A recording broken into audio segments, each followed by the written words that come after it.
Hello, friends, and welcome to Bottled and Bond, a discussion of the James Bond movies and lore alongside spirited companions. I am Mike Scott, and I have been watching James Bond movies for nearly 30 years, but I've never really taken a deep dive into the history and lore of this film franchise. So, alongside my friend Charlie, we're going to delve into each of the 25 Eon produced movies. During this episode, we will be enjoying a beverage or two that would pair nicely with the movie. Today, we will be discussing the eighth movie in the franchise, 1973's Live and Let Die. So find your cigarette case, prepare your favorite cocktail, shaken not stirred, of course, and leave your hat at the door while we ponder this question. Is the theme song better than the actual movie? This is episode 008, Live and Let Die.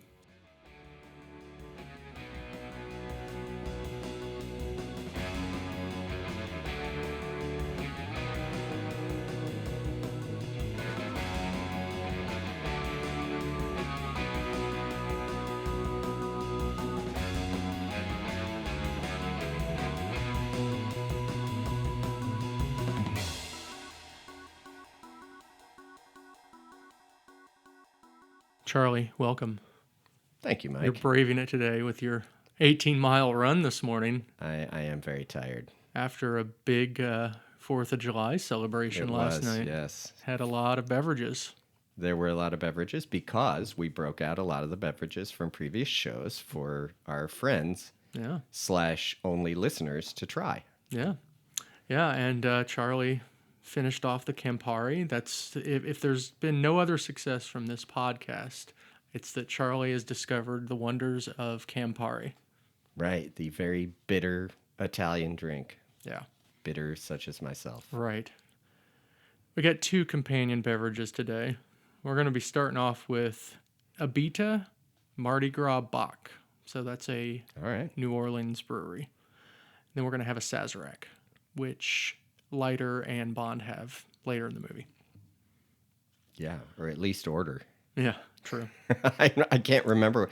He really has barely any of the drinks he orders. Actually, in I these think films. Leiter ordered two, and then Bond just had like a whisk bourbon and water. That's right, Yeah. because he's told him that he should order them or be more adventurous or something. Yeah. Right, but I don't think either of them ever have them. Yeah. Well, actually, I think Leiter probably does because he doesn't know where Bond Right. went. We'll get to that.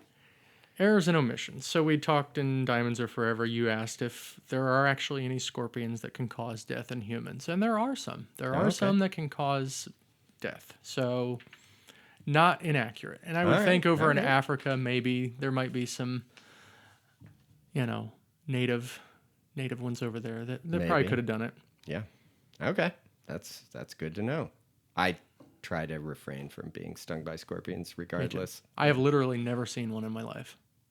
I've seen one. Have you? When I was in Texas, Oh, nice. one of the guys I knew, there was one in his laundry. Ooh. How terrifying would that That be to sounds fun. accidentally see? Yeah, that's why we live in an area where things die off in the winter. It works out better for that kind Very of stuff nice. for the most part. Very Less nice. venomous around here.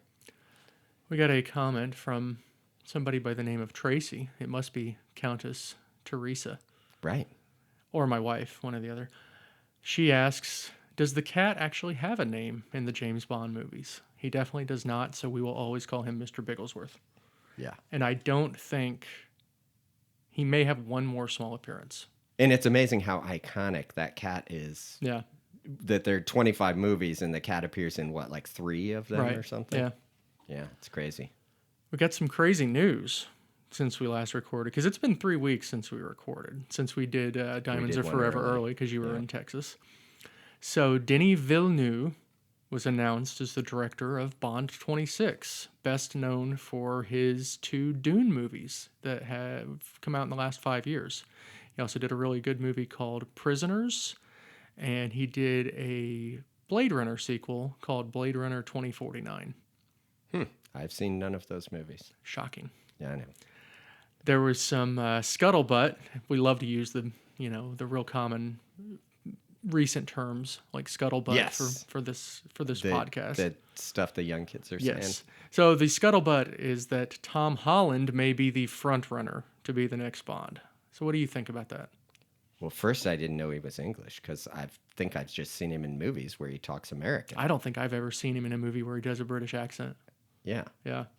So I think he'd be good. He seems like a good guy. And it's like I said off air. As long as Bond doesn't have to get on a roller coaster, there shouldn't be any height issues with Tom Holland. Poor guy. Yeah. He's crying all the way to the bank, Right. Mike. With his fiance/wife Zendaya. Yeah. Not too shabby either. We got some news I saw yesterday, sad news actually. George Lazenby has been diagnosed with early dementia.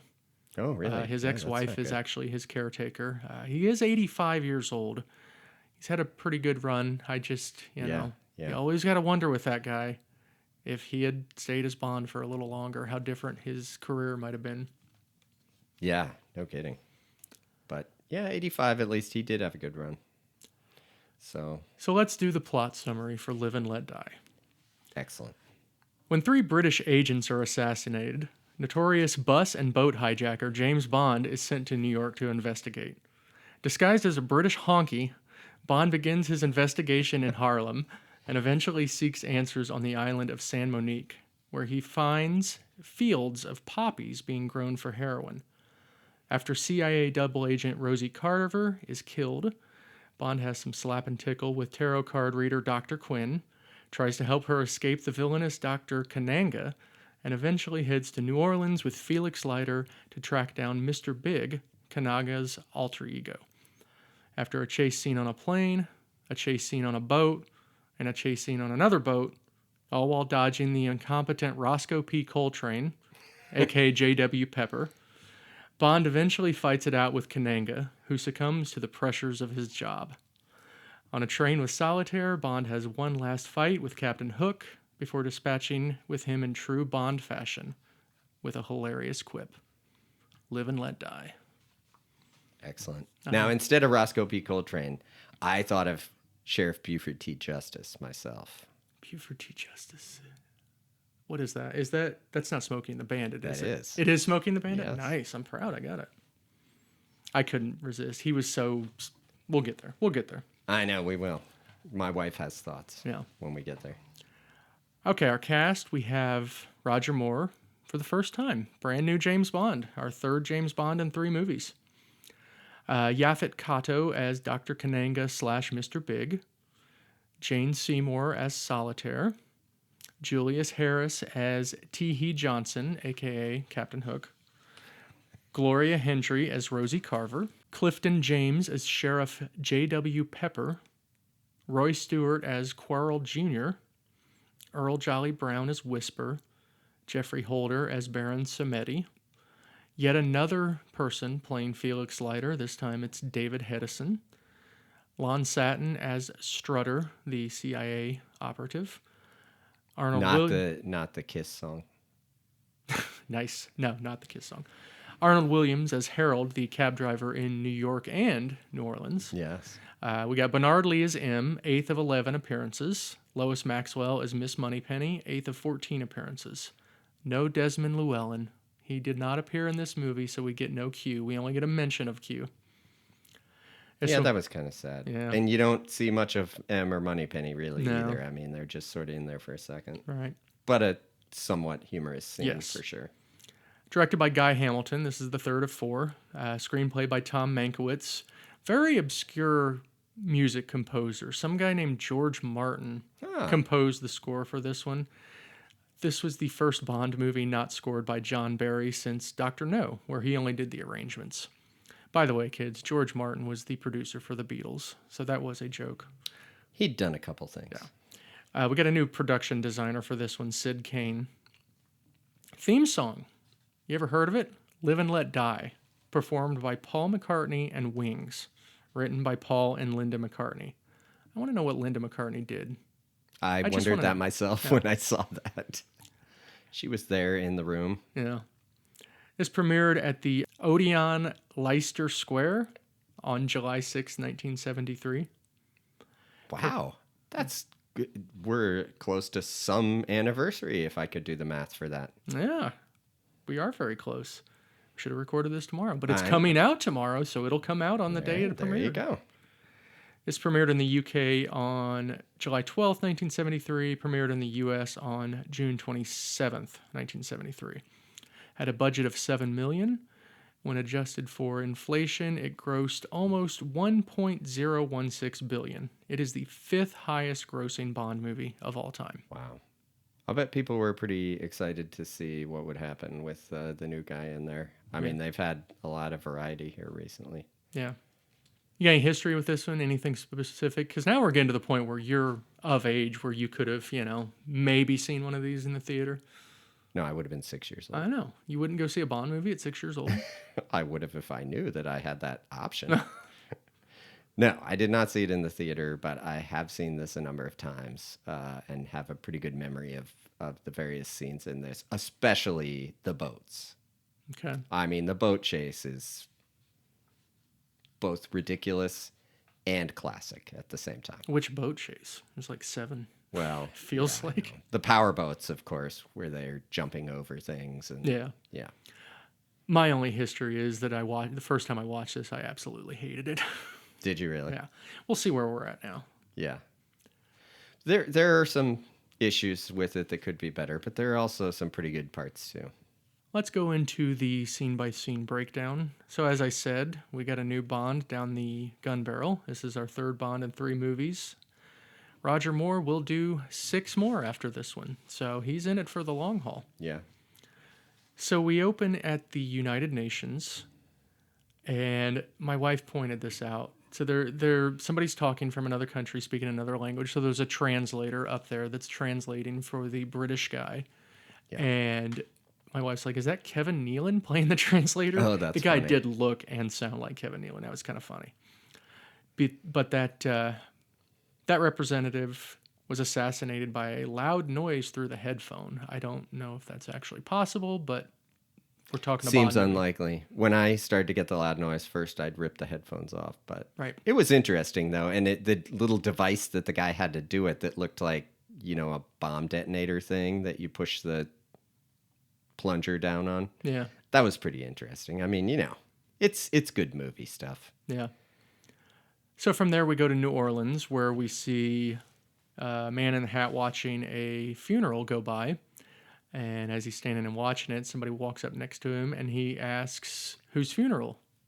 Yours. And the guy replies, "Yours." Which I thought was pretty good. It was pretty good. And he was stabbed in the side and falls onto the street, and they come up with the coffin and they drop it on him and pick it up and take him away.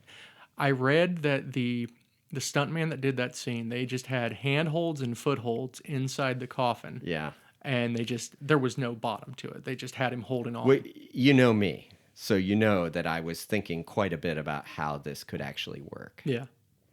And I came up with the thought that it couldn't possibly work. Of course. In real life, right?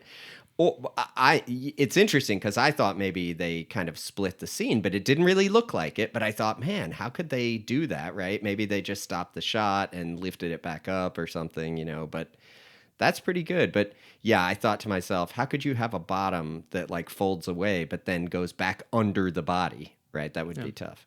I guess it would have to be flexible, and it would have had to, that seems very elaborate, like flex up into the coffin. Who knows? Yeah. I also thought to myself, that's a lot of people who have to be in on this. Yeah. See, I don't know about like all of the funeral goers, if they were like in on it. They had to. I guess they could have, because then they all party once they have the body in. Well, there. I hear they do that though. Like the whole thing about a New Orleans funeral is that it's like a celebration. So, but I feel like they would have noticed a dead body in the street and that they had to swerve the funeral procession over to the side to put the coffin on top of the dead body, and they might also think later in the film, as we'll see, when it happens again, wait, is this the same widow? Nice. I'm pretty sure they all had to be in on it. That's a lot of people to be in on it. Since but we're as in New we Orleans, see eventually, there are a lot of people in on this whole true. scheme, right? That's Lots of people. So since that's New Orleans, I guess we'll go ahead and crack open the first companion beverage, which is the Abita Mardi Gras Bock. Okay. All right, we have our Abita Bock poured. Cheers. Cheers. To New Orleans, where I've never been. Me neither. It's Bocky. Yeah, Tastes like a Bock. It's good. It's good. Smooth. Smooth. That's one of my favorite styles. My favorite Bock is Salvatore Doppelbach. So hopefully we get an episode in Germany, or a Bond movie that somehow gets to Germany. I think there is one much later. It feels like there would be, We'll but see. who knows? We'll see. Yeah. Good stuff. So we're still in the prologue, and now we're on San Monique, which was actually all shot at Pinewood Studios. We have a third honky, Baines, that gets assassinated, this time by a snake bite. That didn't look fun. No. Although the snake bite looked as unrealistic as a snake bite could possibly look. You don't think that was a real snake? Not only do I think it wasn't a real snake, but they didn't even try to make snake bite marks on his neck after he put the snake up to him. It might have been a real snake, possibly in some parts of the scene, although probably not. But it was not a real snake, okay. because the guy doing the scene holding it did not want to handle a snake. They did have some. I can see that. Yeah, they had some real snakes there, but when he was doing that stuff, I also wondered why, like, the snake's mouth is open like the entire time, which I don't feel like is a real snake type of thing. But at least it looked more real than the snake that Bond buys at the voodoo shop. It does. You know, the thing I noticed about San Monique is, did you notice the San Monique delegation at the UN in that opening UN scene? Well, that was Kananga. Yeah, well, that's Kananga. Solitaire, yeah. And go ahead and talk a bit about the book. There was no San Monique in the book. It took place in Jamaica in the book. Okay. But since we don't have Jamaica in the movie, we don't get Red Stripe today. So we go to the opening credits. A little song called Live and Let Die. Amazing opening credits. By the way it blends in from the the opening scene into the credits, and the way that song comes in is just outstanding. Mm-hmm. It's really good. I like when they have the woman's face and then they do the bung and it turns into the skull. So awesome. Yeah, it's pretty scary.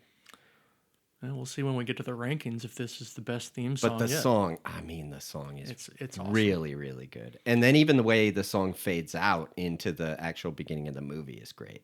What's funny is I think it was Cubby Broccoli that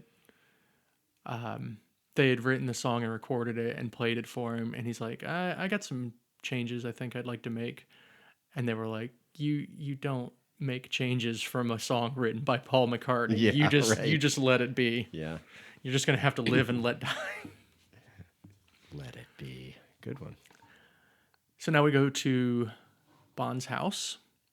Only we have seen Bond's house before. If you remember from Dr. No, when he meets Sylvia Trench playing golf in a t-shirt or in one of his shirts in his room, that's his house.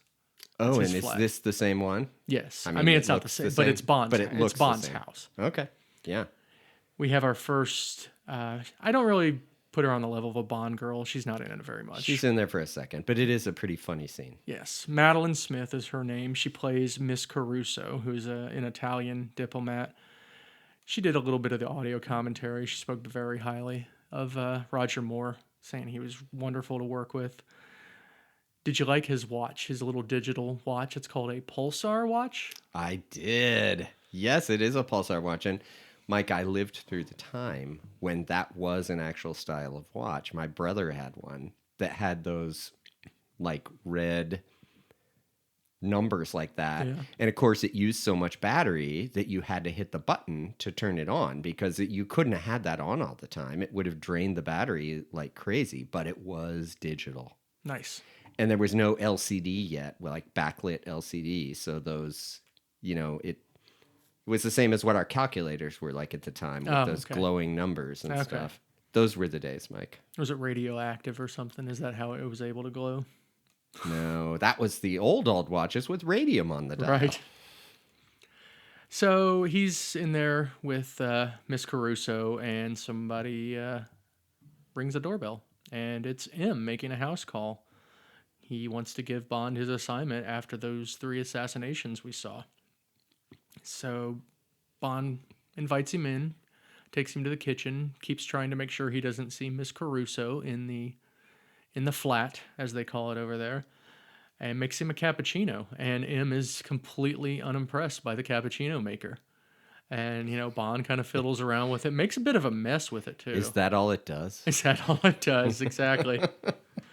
Then we get Moneypenny showing up, and she sees that Miss Caruso is just got a sheet around her and asking her to be quiet. So Moneypenny, being the nice lady she is, decides to help Bond keep her hidden from M.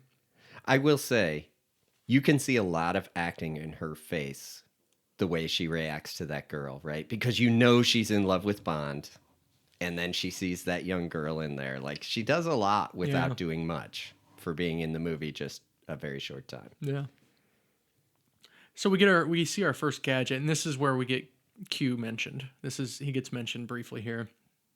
M gives him the Rolex, and M gives him crap about, is it really necessary for you to have a Rolex? And then Something about the British taxpayers. I'm sure they'd be happy to know. yeah, and then Bond activates the watch, the magnetic part, twists the dial, and M's spoon goes flying towards Bond, and then M looks a little more impressed then, at least. He's like, okay, I guess it was worth it.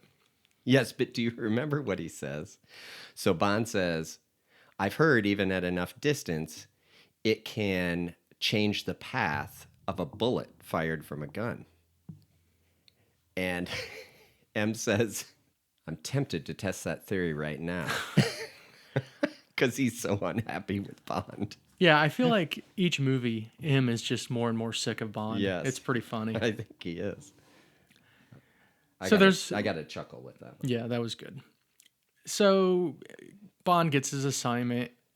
M and Moneypenny head out, and this is like the quickest I've ever seen Bond use one of his gadgets, where he uses the watch to unzip the back of Miss Caruso's dress. And I read that the way they did that is basically there was a guy down underneath her. Yeah, with just the like string. Yeah, just like pulling it down as he was doing that. Yeah. I'm pretty sure that if the watch is that powerful magnetically, that it pulled that spoon across the room.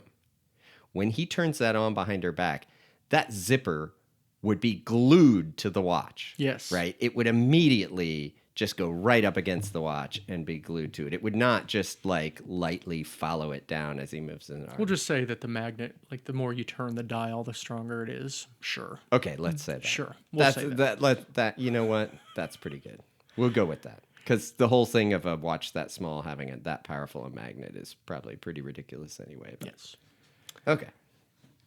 We get our first of, 5,000 quips where he says... There are quite a few. Sheer magnetism, darling. With our slap and tickle number 1 with Miss Caruso. I will say, so just a little bit of Roger Moore talk, if we're allowed to do that at this point in the podcast. I do feel like he gives a pretty low-key, relaxed delivery of this stuff. He's not over the top. And so even like that little quip like that, he's pretty just relaxed and says things in a fairly natural way. Like it's so hard for me to separate the different Roger Moore movies after having seen all of them so many years ago. Yeah. But I feel like his acting is pretty understated in this movie altogether, and I feel like it's pretty good. Yeah. I mean, I feel like he's a pretty good Bond when I watch this movie. Yeah, I was reading something, and it was basically like Connery was, the brutish, kind of manhandling type Bond. Yeah. And that's the Bond everybody, likes just fine, or most people like just fine.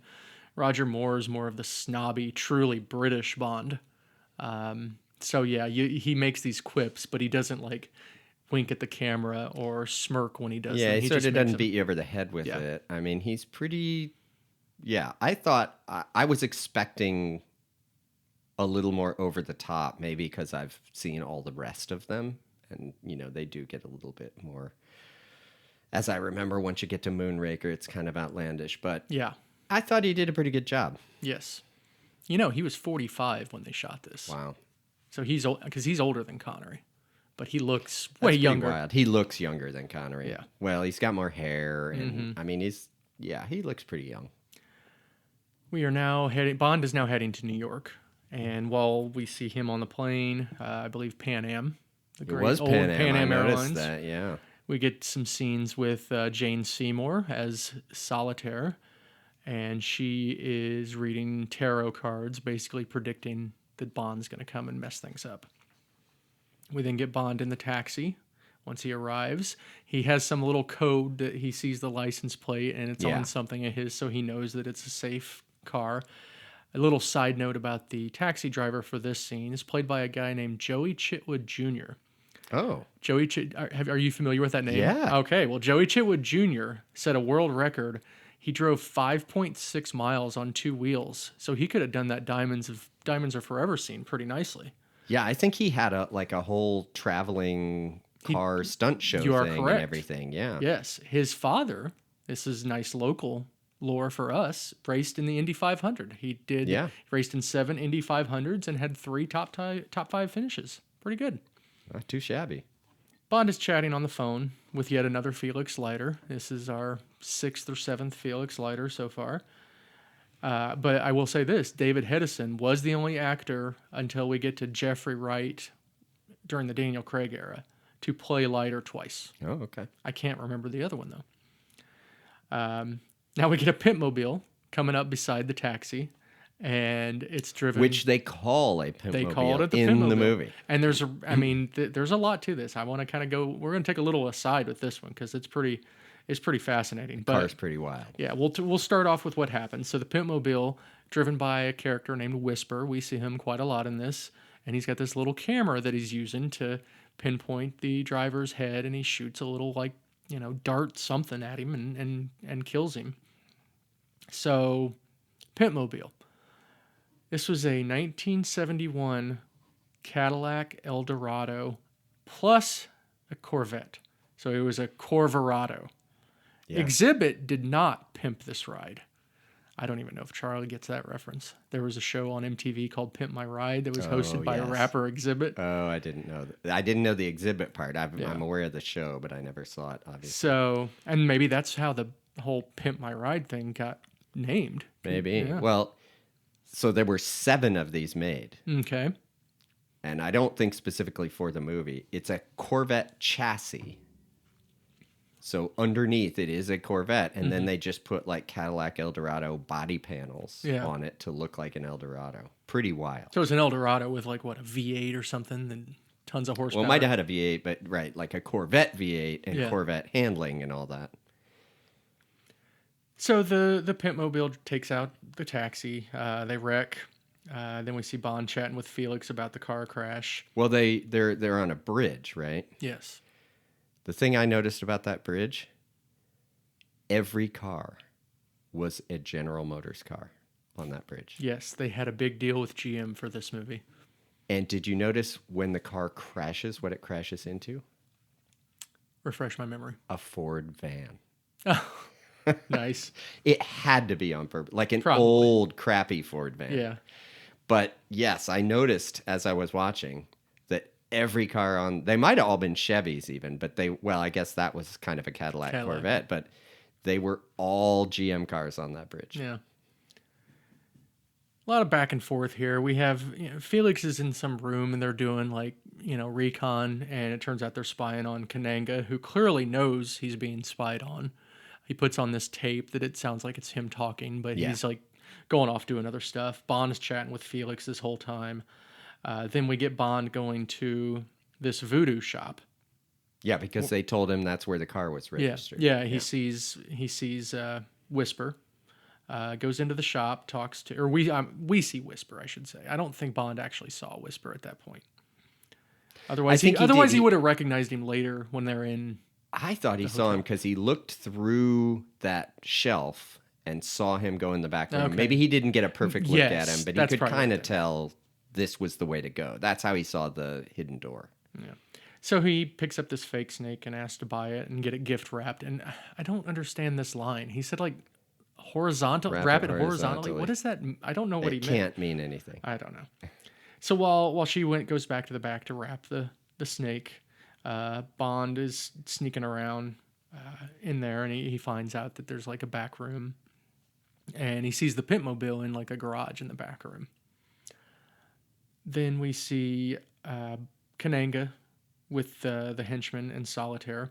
Or I should say, I guess we don't actually see Kananga at this point. There's a reason we don't see Kananga, but we see his henchman in solitaire. They decide they want to leave, so they go through this wardrobe and go to Narnia, or they go to their It cars. looked One of like it didn't. Those were pretty good secret doors and everything they were going Yes. through. It's a pretty elaborate setup. Now we see Kananga's car, which is a Cadillac Fleetwood 60 Special Brougham. Yeah. Did I say it right? Brome. It's a Brome. Okay. Do you know what Brome means? Well, that just a name, we'll or- see. No, well, a Brome was an old type of carriage before cars existed. So if you read like old like Jane Austen era books, people ride in a Brome and it's pulled by Okay. horses and stuff like that. I've only read one Jane Austen. Yeah. So now Bond is tailing the henchman in solitaire into Harlem with this very funny cab driver that is just having a good time with him. And Bond offers him $20 and he says, hey, for $20, I'll take you to a Ku Klux Klan cookout. Yes. Which cookout has to be spelled with a K, right? You got to keep the K's Yeah, going. yeah. Of course. Yeah. It's a Ku Klux Klan cookout with a K. Everybody's spying on him. Like there's people on every corner that are talking to somebody. Yeah, the whole city. Yeah. Like the shoe shine guy and people everywhere Yeah. are tracking him. So they're at 125th, and they say you got a honky on your tail. I love the word honky. I'm just gonna say it. I love saying that word. It's hilarious to me. So now we are at the Fillet of Soul, where Bond orders a bourbon. like the name. Yeah, where Bond orders a bourbon and water. It was the Bubba Gump of its day, the Fillet of Soul, because there's definitely we a saw chain. we saw the one that the guy was standing out in front of at the funeral. Yes. Right? In New Orleans, he was standing in front of Fillet of Soul Mm-hmm. watching it before it was his funeral. It's like Bubba Gump, but the food's probably better, and I guarantee you the heroin's better. Yes, I'm sure. So Bond is sitting at a table trying to get some information. Never gets his drink because Well, they make him sit at the table. They make him sit tell at him the he can table, sit right yeah. over there. But I think I guess he figured if I'm the only white guy in here, and just do what I they better say. just do Yeah. what they say. Sitting at the table against the wall, we should say. And then the wall revolves. I did love that scene, how the waiter's coming to the table at the time and about to hand him the drink. He's about to get it. The wall turns and then the waiter drinks. Immediately drinks the bourbon. Immediately drinks Awesome. it. He knew exactly how it was going to go down. This is where 007 meets Solitaire, and she's there with all her tarot cards. We should have got some tarot cards. That'd have been fun. We should have done that yesterday with the July 4th Right. gathering. I've never actually seen a physical deck of tarot cards. Yeah. Bond gives up his gun, which Teehee, a.k.a. Captain Hook, just takes it and bends it. I would like to know if that's even possible. I got a lot of physics questions about this. We should try that. We should try to bend a gun. Yeah. I mean, just because he has that artificial arm. Now, at the time, you don't really know it's a full artificial arm. Yeah. But that makes me have even more questions of, like, how is his brain making this arm move? If Yeah. it's a full arm, like it articulates the elbow and everything, I got some issues with that. Not surprisingly, the actor that played Teehee said it was quite difficult to do those scenes with that arm where he had to do stuff with it because it was not easy to maneuver. No, and he obviously in real life, he just was holding it with his Yes. hand inside the outfit because he's probably not a method actor where he Yeah. decided to have his arm removed. So Well, that he that's could funny do it. too because the director in the commentary he made a comment it's like, well, for some reason you can't just cut an actor's arm off to do this scene. So They also don't make actual artificial arms that work like that. right, But anyway, it's a good little It is. gadget for a villain to have. we briefly hear. I don't think we actually see him. Maybe for a second we see him, Mr. Big. Talking Like, with just for a second. Just for a second. I should say here, Mr. Big was the only character in the book. Kananga was not in the book. Oh, really? The character of Kananga was actually named after a guy that helped with the crocodile stuff later. But Kananga was not in the book. It was all Mr. Big. He was like a French. He was like half French, half I believe Jamaican. But he was working for SMERSH, which was the Russian spy agency, because this book is like the third book Oh, okay. of the series. So they were still doing So the there's no Russian thing Spectre at the yet. time, yeah. Yeah, and it's all Interesting. Yeah, it's all SMERSH. So the whole the entire sort of tropical island thing was just not even part of it? It was just Jamaica. Yeah, Okay. there was no San Monique, there was no New Orleans. But there was still sort of the voodoo thing? Yes. Was that part of it? Yes. Okay. It went from New York to Florida, They're in Oh, Florida quite a bit, and then to Jamaica. okay.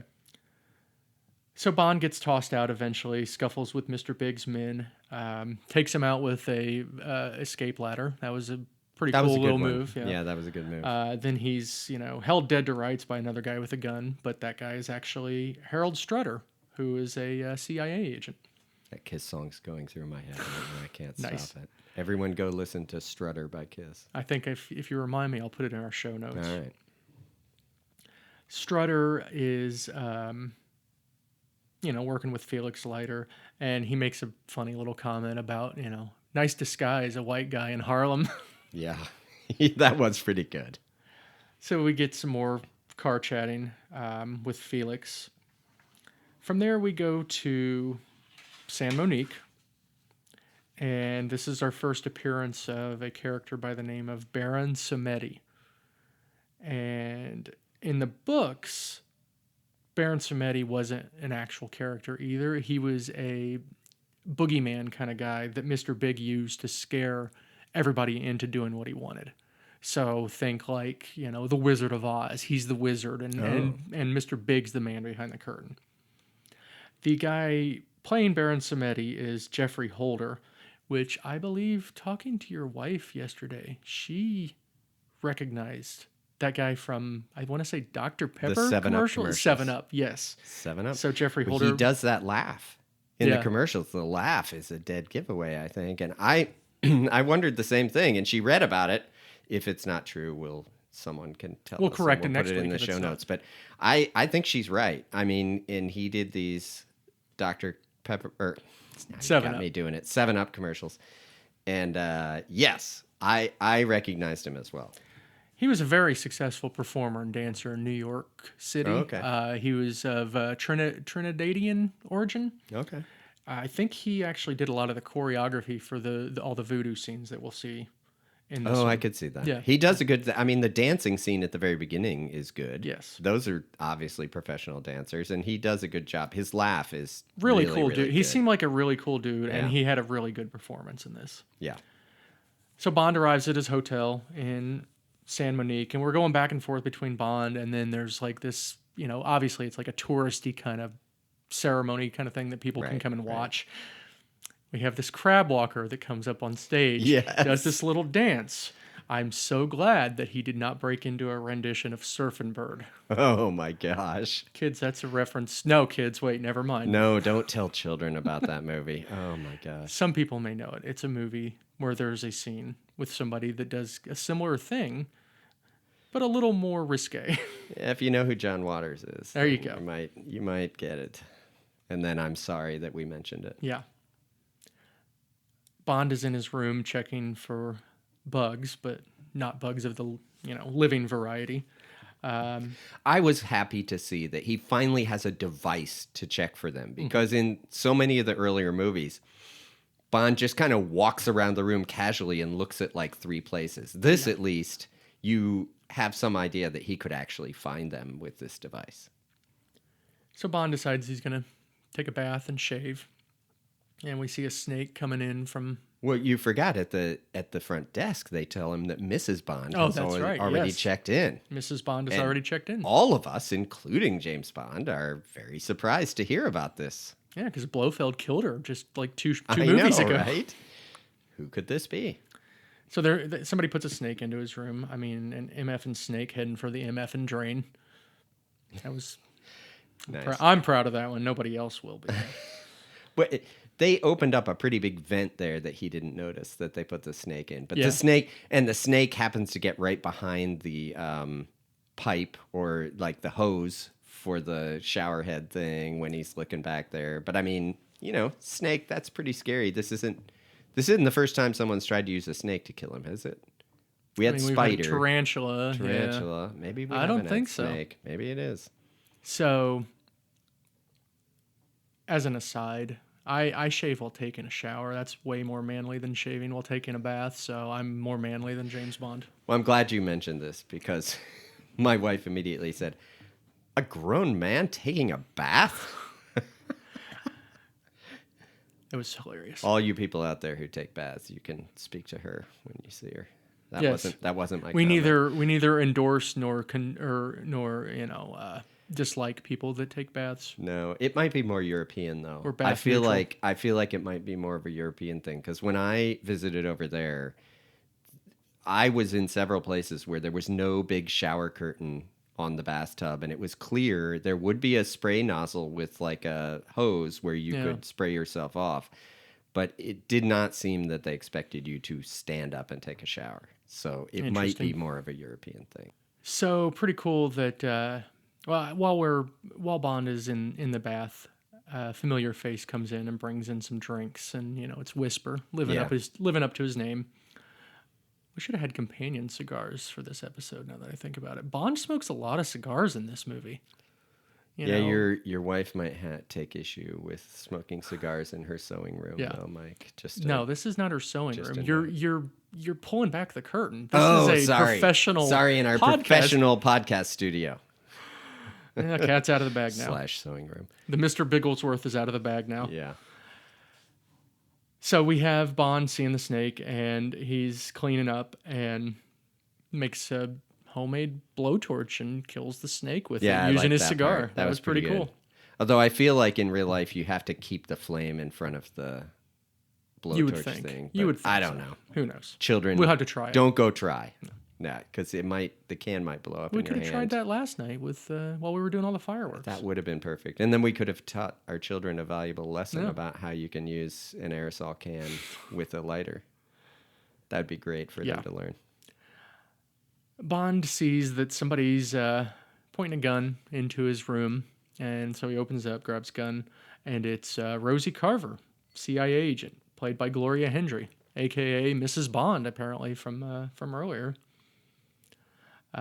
So he's talking to her, and he doesn't want her to like reveal who she is and everything before he gets rid of the bug. So he pulls one out of the bed. Yeah. He puts, for whatever reason, a grape.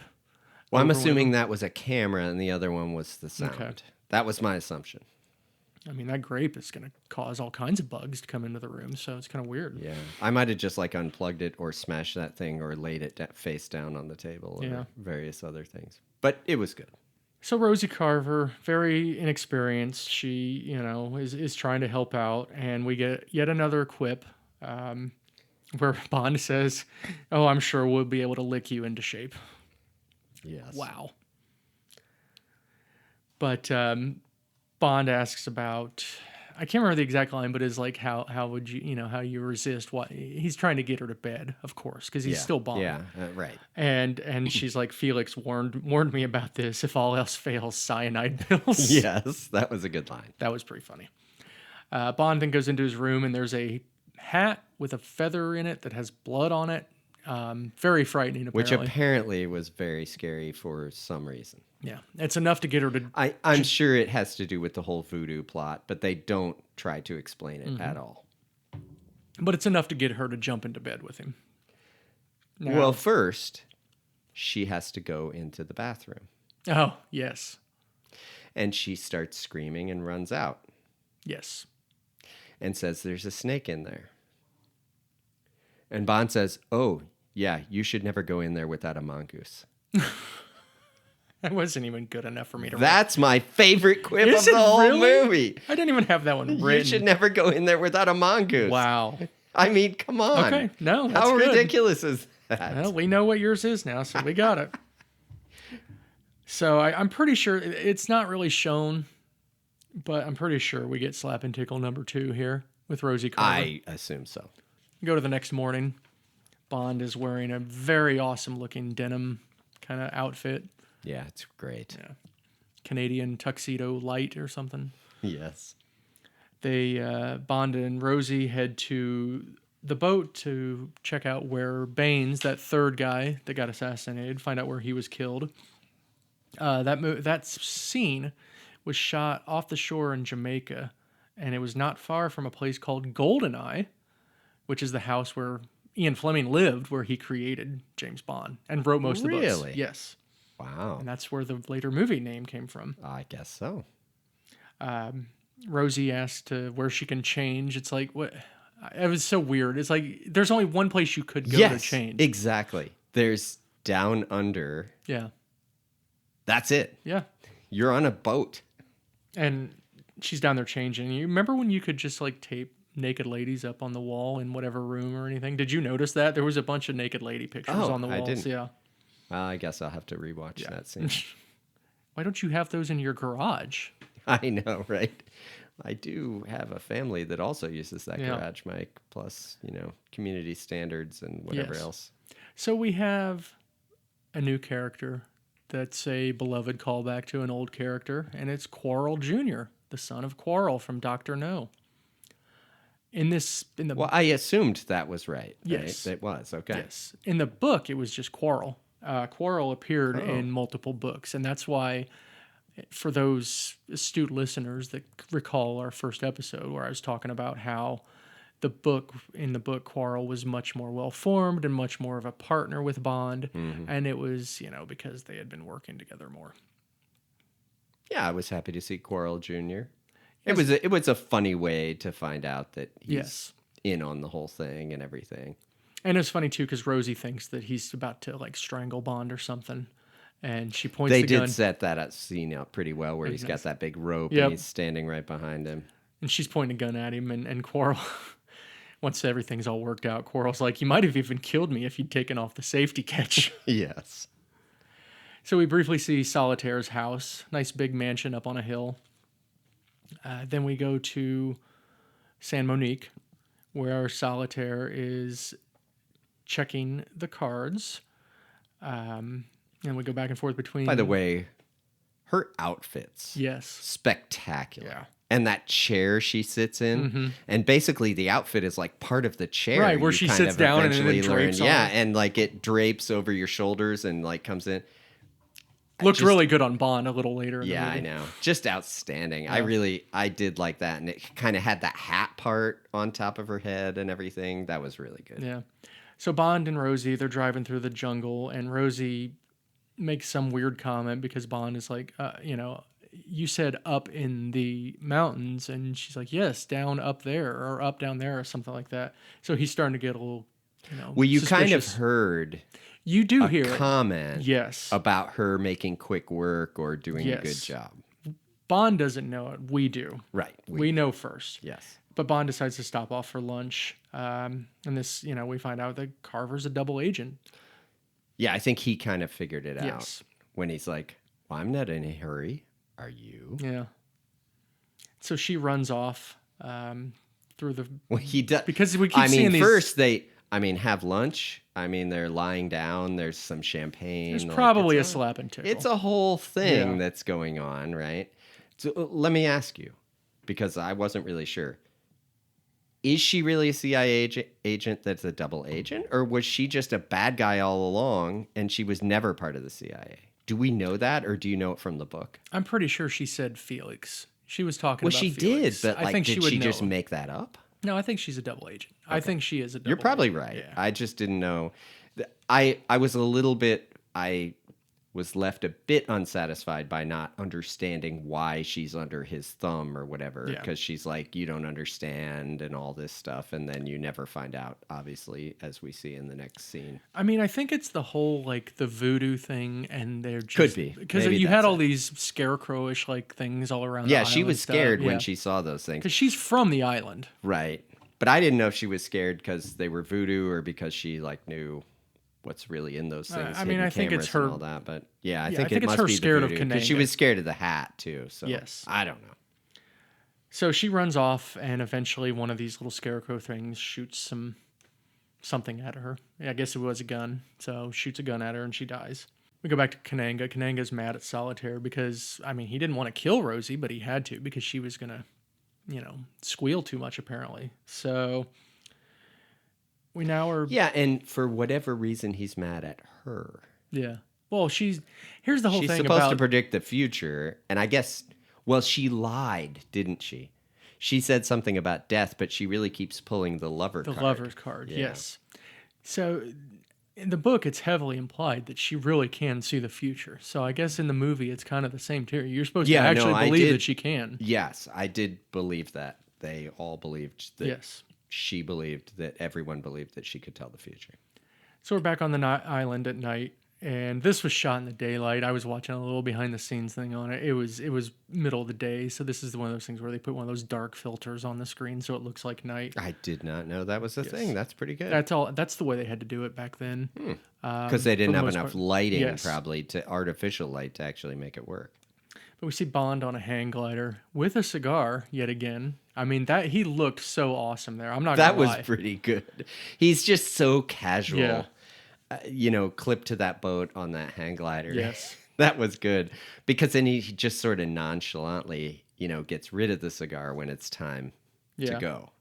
So the whole hang gliding thing, Roger Moore really did hang glide. They did. They pulled him out there and everything. Oh, really? Some of the shots were not him, obviously, but he did do it. The guy they brought in to do it, and I forgot to write down his name, but he was like, he had kind of perfected some of the technologies of hang gliding, Huh. and he was a consultant on it and everything. So it was really cool.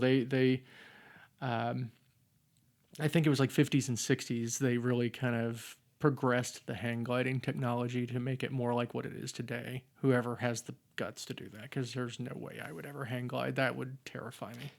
No, not untethered. Now, I have done parasailing. Have Yeah. you ever done that? I have not. Yeah, and that's behind a boat also, but it's sort of like, obviously you're not going to unclip yourself from the boat and have to drive yourself, right? Right. You're basically just clipped in and you just sit there Yeah. up above the water, which is cool. Yeah. But the hang glider would have to be much more complicated because you have to, you can direct it by Maneuver it. itself. And And I would everything, just be convinced that I would just immediately nosedive it. yeah. So Bond knocks out some guy that wasn't doing anything. Obviously, he was a guard, but he just kicks him off the cliff and then drops down. And Okay, but he kicks him off the cliff going toward the water. yeah, And somehow he just seconds later is landing on the ground pointing the other direction. I had real issues with that, Mike. we'll see. We'll see if it was. I'll have to look back at it and see if he. I thought he pulled up pretty quickly when he did that, because that would slow his momentum. Yeah, but he'd have to turn all the way around and come back toward land Yeah. because he's going toward the off the cliff to kick the guy. I mean, it was obvious he was going to kick that guy. It's pretty good. This Right? has That's a been good way to get rid of the guard. This has been the latest segment of Charlie questions the logic of a James Bond movie. No, this is called Charlie tries to ruin movies for everyone. We should do a season on that. Oh my gosh. Pick all my favorite movies and you Yes, just ruin and I them. can try to ruin them. This is what I do. This is why people don't like to watch movies with me. Or anything else, really. So anyway, after Bond somehow manages to not fall off the cliff with the guy, apparently, he gets off the hang glider and has a wonderful reversible jacket, which that was smooth. He just That was swapped it pretty out. good. Yeah. And he goes in and he has that little headdress thing on and Solitaire comes in and sees him. And Solitaire's mad at him for being there, and he has this whole thing with the cards where he's trying to convince her that he's the man for her, Yeah. and has her pull a card, and the card is the lover's card, and then we see that all of the cards he had were lover's cards. Here's my logical question: did he bring his own deck? Where did he Right. get all the lover's cards like that? I have written down, where did he get the all lovers deck? I mean, he didn't have time. Did he have time to assemble that? She wouldn't have such a thing, Yeah. right? Did he shuffle through all the cards? Did she have like 50 decks and he went through every one and found the lover's card? How many lover's card are in a tarot deck? There are so many questions. Yes. But if you don't question it, it's a pretty good scene where he lays the cards down It's and smooth, it's all yeah. lover's card. Yeah. That is pretty good. So Solitaire is convinced that she should sleep with James Bond despite it destroying her powers. So we get Yeah. slap and tickle number 3 with Solitaire. Well, I'm not sure she agrees. She feels it's inevitable because Because of the cards. believes in her powers, and that's what card she pulled. Yeah. Yeah. So now she's convinced she lost her power. She immediately. And by the way, Jane Seymour, I'm not gonna fault him for wanting. seducing Jane Seymour. I mean, she's looks like a very, very attractive young woman. It's at that just time. crazy that she was literally half his age in this, I know. because she was very young in this. Yeah. She's good though. She's good in the movie. I like her. So she's just completely depressed now. Like her life's over. Yeah, it is because that because of causes that. her to lose her Yes. power, I guess, because she was pure or Yeah. something. And then Bond convinces her that he's going to take her away and she won't have to work for Kananga anymore and everything. So she's finally convinced, and then she decides she wants more slap and tickle. No, So she here's where we does. get another Do we quip. have time? There's no sense in getting off half cocked. Yeah. Phenomenal. Now we get Bond and Solitaire in the jungle. They see Baron Samedi just randomly sitting there with his little flute that is also some sort of communication I device. guess, yes. They break out the helicopters to chase them down. Jane Seymour was terrified in this scene. I need to go back and look at it because she very clearly said that you could tell that she was not acting during parts of the scene where the helicopters are shooting at her. Obviously, they're not truly shooting at her, but probably Oh still. no, there was real bullets. They were not. What? Yes, they shot real bullets. They were safely at a distance, but they were there. They were real bullets being shot. That's what she said in the I feel commentary. like possibly that would not be allowed in today's Definitely not movie now, making no. world. But yeah, they were under the nets, right, where the poppies were growing and Yes. everything. He found the poppies. He sees what's happening, Right. and they're hiding under there, trying to get away from the helicopter. So eventually they get to this little town and hijack a bus. And we get our first little chase scene. And this one was Not pretty, just any bus, a Double-decker. double-decker bus. well, it had to be a double decker. It had to make it fun. This was a fun chase scene. It It wasn't was too pretty long. fun. And we get the part where he does the slide where you think for sure that bus is going to I tip over. truly want to know. I mean, I'm assuming they actually did They that. did. Roger Moore actually went to some driving place in England to train for it. Come on. Yeah, they one thing I read about this whole scene is like you don't conceive a scene like this without practicing it beforehand yeah. Oh. because you really only have one There's shot. a lot sometimes. of stuff that has to go right. Yeah. So, they practice the whole skid thing, but then also the double decker thing. Like they changed the second level so that it was on like wheels so that it would have easily fallen off. Because he, obviously he well, drives when it he under the goes bridge. under the bridge. And it falls and the other car runs You into could it. tell it definitely fell off It was very more smooth. easily than it would have. They did, yeah. They made it so it would come off smoothly. But still, the way he turns and skids that thing, you think for sure Yeah. that thing would have to fall over. yeah, I guess it was just bottom heavy enough that it was fine. I know, obviously. right? I was thinking of trying to think of the physics of it, but that was pretty Yeah. good. I do feel like they sped up the film to Oh, make yeah. the bus look like it was going much faster than that bus looked like it could possibly go. But that's fine. Yeah, that's a pretty common thing. Yeah, it was a good chase scene. I chasing the double-decker bus all through the countryside was pretty good. One of the police cars ends up crashing into the water. I was very disappointed it didn't explode. It's going to be a theme with me. I want everything to explode when it crashes now. Yes. It So really should. Bond and Solitaire end up back with Quarrel Jr. on the boat. They talk about how it's it's not voodoo or anything. It's all a heroin smuggling operation. We eventually get Bond and Solitaire at the airport with a familiar driver. This is the guy that was in New York City earlier. That Yes. maybe he did have to take somebody to a KKK cookout because he was down in New Orleans now. So there's a bunch of henchmen there. Bond and Solitaire end up just getting taken away to a plane by the henchmen. If you can explain this to me, it would be great. So in that scene where it's Bond and Solitaire and all the guys around the plane, Yeah. and then Solitaire flings her purse at Bond. Do you know? Right. I can't figure out why she did that. No, I could not figure out what really happened. Whether she was purposely creating a diversion. Yes. Whether she was actually trying to do something against him. I honestly, I thought about that scene quite a bit, about what she was trying to do. It obviously did create the diversion that he needed to then take those two guys out. Yes. But I don't know. Yes. If our thousands and millions of listeners, anybody that has any insight onto that scene, Anyone who actually knew James Bond or Yes. Solitaire yes. and can tell us what was going through her mind at the time, that would be helpful. So Bond gets away, decides he's going to hijack a plane this time. So he's hijacked a boat, he's hijacked a plane. Or I'm sorry, he's hijacked a bus, he's hijacked a plane. And there's a lady in there who is there just to get a flying lesson. And we get another quip from Bond. Well, let's just wing it, shall we, Mrs. Bell?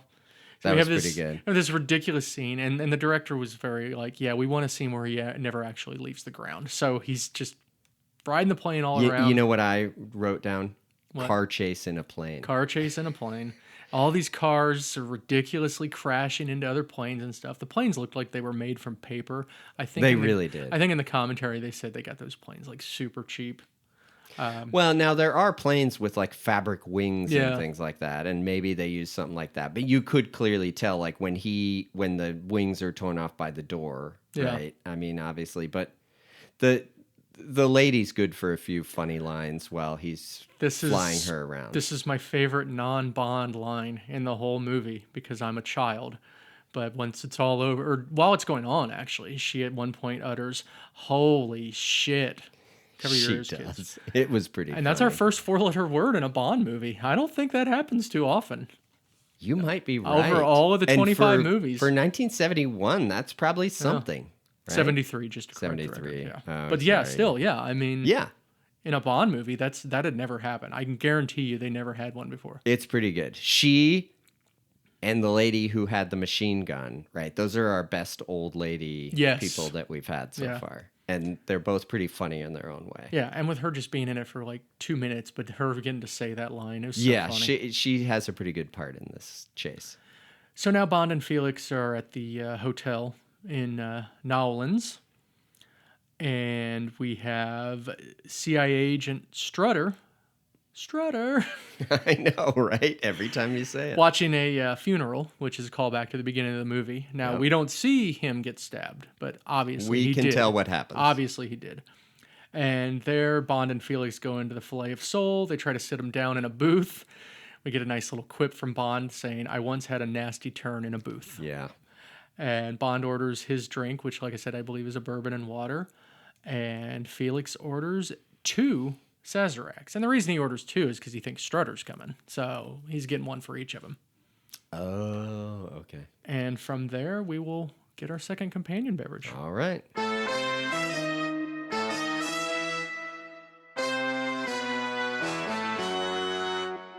All right. Well, our favorite bartender, my wife, has made us the Sazerac, which is basically rye whiskey and absinthe are the main ingredients. It's got a sugar cube in there. It's got some bitters in there. And the Sazerac whiskey is like you brought the I bought- authentic I bought thing from Sazerac New whiskey. Orleans, Yep, right? Yep. Yep.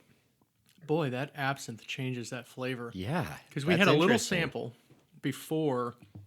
We just had a sample of the Sazerac rye whiskey by itself. That's good. It is. That's very interesting. It's got that nice rye whiskey flavor, but then it also has It has that, some other things it coming has like in. a licorice. Yes, But I don't. yeah. But it's a mild licorice, so I don't mind it. Because the absinthe is just rinsed in the glass on the Yes. sides of the glass, right? So you get the essence of it without it being too strong. Yeah, I'll put that in the show notes for anybody interested. All of our billions of listeners. I like that every time I'm changing the number. That's just what it's Yeah. going to be. That is good. Basically, all the listeners are going to be at your house later, probably, Yeah, to probably. have some. Right. We have, so just going back to the Filet of Soul.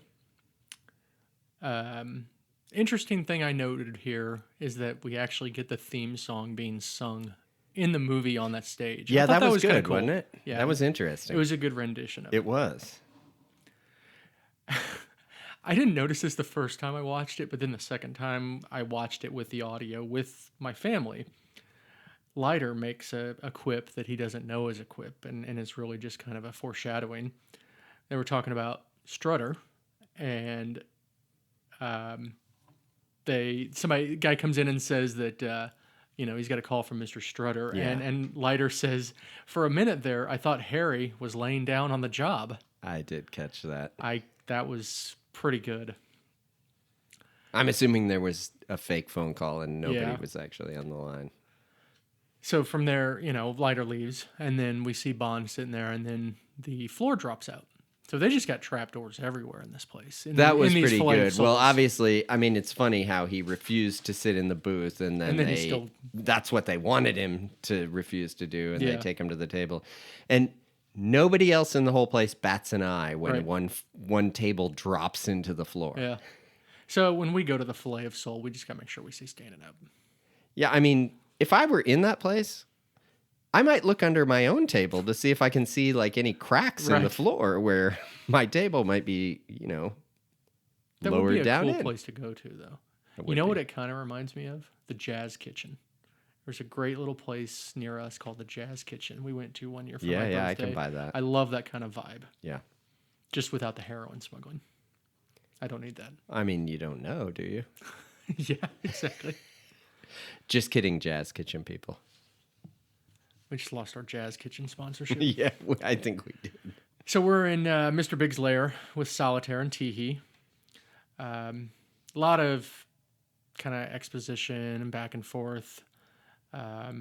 Mr. Big is really pissed off, and he thinks that Solitaire is now damaged goods. And this is the kind of stuff that doesn't age well. It kind of bothers me that, he just goes on and on about wanting to know whether Bond slept with Solitaire. And I guess I don't know. It's because she would lose her power. Is it about the powers, or It's is it about his the about power. her? I think it's about the power. Okay. Because she's worthless without her power of telling the future. Yeah. So That's the way I took it. That's the way I took it the other way. I took it that that's his woman, and he's pissed that Bond, I took it as she would lose her power because that's basically what she said. Yeah. Well, maybe we'll do a poll and we'll see if our 3 listeners will vote, and we'll see what everybody else thinks on that. I hope it's 3, so there can't be a tie at the Yes. very least. Yeah. At this point, we finally are told that Kananga is actually Mr. Big. So he actually worked with Ethan Hunt from the Impossible Mission Force to make this mask. So Well, I feel like you've you left don't out. get the joke. Sorry. You I haven't was watched looking at my Mission notes. Impossible, have you? Go ahead. Ethan Hunt, Tom Cruise, Mission Impossible. He makes a mask in like every movie. Oh, yes. Fortunately, our 3 listeners did get that joke. Okay.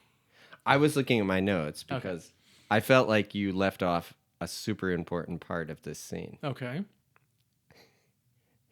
He pulls a special chair over and asks him to sit down. Teehee does. Yes. Right? Teehee pulls over a special chair, asks him to sit down, and that chair immediately has these flaps come out and trap Bond's arms in there so he can't move. Yes. I have a little bit about his stuff with Teehee, but yes, I did not say that. So I mean, don't sit in the... I'm sitting there thinking, don't sit in that chair. Go to one of the other chairs. He wants you to sit in that chair. He's already had you sit in a special chair twice, and one time it spun around. One time you dropped in the floor. Don't sit in the chair Yeah. he wants you to. So Mr. Big takes off his mask, and it's Kananga, and we get another little Bond quip, quite revealing, of course. Yes. At this point, what Mr. Big should have done is that he should have just said to Solitaire, "I'm the one who wants to be with you." Do you get it? No. You don't remember the song "I'm the One Who Wants to Be With You" by the band Mr. Big? Oh, no. I forgot about that. It's not Sorry. they're not as good of bits for me when they don't get the reference. I know. For our 75 million listeners out there, if any of you got that Mr. Big joke, please let me know. They're all laughing hysterically Yes, right now. I know. It was an interesting business plan that Mr. Big had, or Kananga, I guess, had, that he's just going to give away heroin to put all the others out of the market. I mean, I'm sure giving away that much heroin won't cause any damage to anybody or anything. No, I think that was his thing. It'll was cause tons of I just damage. thought that was Everyone will weird. get addicted, and then they'll have to buy his heroin later. Yeah, I guess. I know. It was, honestly, it's sort of a flimsy thing to base this whole thing on. It's a Bond movie, so you think it's going to be him taking over the world or Right, something. So it's a right. little, Well, he kind smaller of plot. is, because Yeah. he's going to get them all, like everyone in the world, addicted to heroin. So going back to that chair and Bond in it, and him wanted to take his watch. Kananga wanted to take yes. his watch off. Now if you'll notice, Teehee is trying to get the watch off, and his hook slips, and Bond says "butterhook." Yes. That was ad libbed. Roger Moore said, really? Yes, because the actor playing Teehee, he just couldn't. I mean, we all That would not understand. be easy. It's hard to do. Yeah, It was a It would be nightmare hard. working with that hook thing. Yeah. So he just couldn't do it, and the hook slipped, and he said butter hook, and they kept it in there, and that was pretty good. That is so funny because I wrote that quip down. I mean, that was pretty Yeah. funny. So Teehee just pulls it off with his good hand, Yeah. and Bond gets knocked out, and Whisper carries him off. I mean, Yeah, Bond, but he gives him his watch back. he does. Well, he doesn't know it's anything special. No, I know he doesn't, but how fortunate is that? I mean, again, we'll have more of this a little later about the gracious villain host. Yeah. And we'll get to it because I want to talk about that a little bit. I am surprised Bond didn't have CTE because, I mean, he's been knocked out like so many times over the years. He probably does. So Baron Samedi comes in, doesn't really do much of anything. He's just kind of there, maybe just to show that, yes, he is with them on all this stuff. We get some back and forth between Kananga and Solitaire. Eventually, Bond is taken to, of course, an overly elaborate death trap at a crocodile farm. Which, Yeah, he said take him to the farm. yeah, and here's where we get our higher paid henchmen that are in the lab. Well, together. Yes, exactly. Those guys all had matching shirts. I noticed. Mm-hmm. So they're like true henchmen. I wondered about the henchman thing because everyone is in on everything they're doing in every place they go. All the people in New Orleans, every person in New York City, and everything. But these are like the scientist henchmen. Yes. Yep, you get the scientist ones. You're going to get a different group later that look like Gilligan from Gilligan's Island. That's right. But I think it's a hierarchy where like your higher ups, like your Teehee and your Whisper, they don't have to wear the uniform. No, they don't. I really did like the retractable bridge though. How he gets him to walk out with the crocodiles, and then the bridge retracts. That was pretty good. Yep, and they leave Bond to die from crocodile poisoning.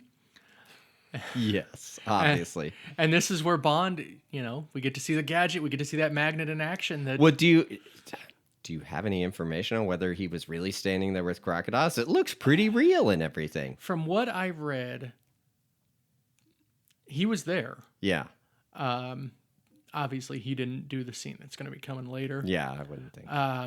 I don't think that the crocodiles were ever actually close to him while he was on. Like that they rock. show crocodiles coming onto that island, but I'm guessing those were artificial legs that they had that they were shooting through it's his just legs camera to work them. stuff because they always like cut between. Yeah, I don't think that they the were crocodiles definitely ever that real close. crocodiles. They were. And I think I did mention it earlier, but just to reiterate, the character Kananga wasn't real, and that name was a guy named Kananga that he owned this crocodile farm that they were filming this at. So Bond tries to get this boat that's off in the distance, and we see it starting to come towards him, and his gadget's failing him for once because the boat is tied to something, so it's not going to be able to get over. I feel like if you're trying to pull something with a magnet on your arm that's the weight of a canoe, there'd be a lot of pressure on your arm going in that direction toward the canoe that it would be hard to hold on to. It just pulls him in and he dies there right? at the end. Exactly. Why didn't he just pull the bridge back out with the watch? Exactly. We can't do this. We can't do the logic All right, thing. sorry. I mean, we could go down a rabbit hole. But how he does get out, of course, is outstanding. Yes. So there's more and more coming, and that's not a knife. That's a bunch of crocodiles coming. Yeah. And the canoe would have been too easy, so they have a great way for him. So to he get sees out all of these there. crocodile heads up, and then all of a sudden he just dashes across all the crocodile heads. That has to be where the video game Pitfall got their inspiration. That is the first thing I thought of. Had to be. All right, to my friend Pete, the Pitfall champion of people I know. Nice. That is for you. That is the first thing I thought of. But you have to wait till their mouths are closed in Pitfall and make sure that you're jumping over when their mouths are closed. Because you're not crazy. Right. Kids, Pitfall.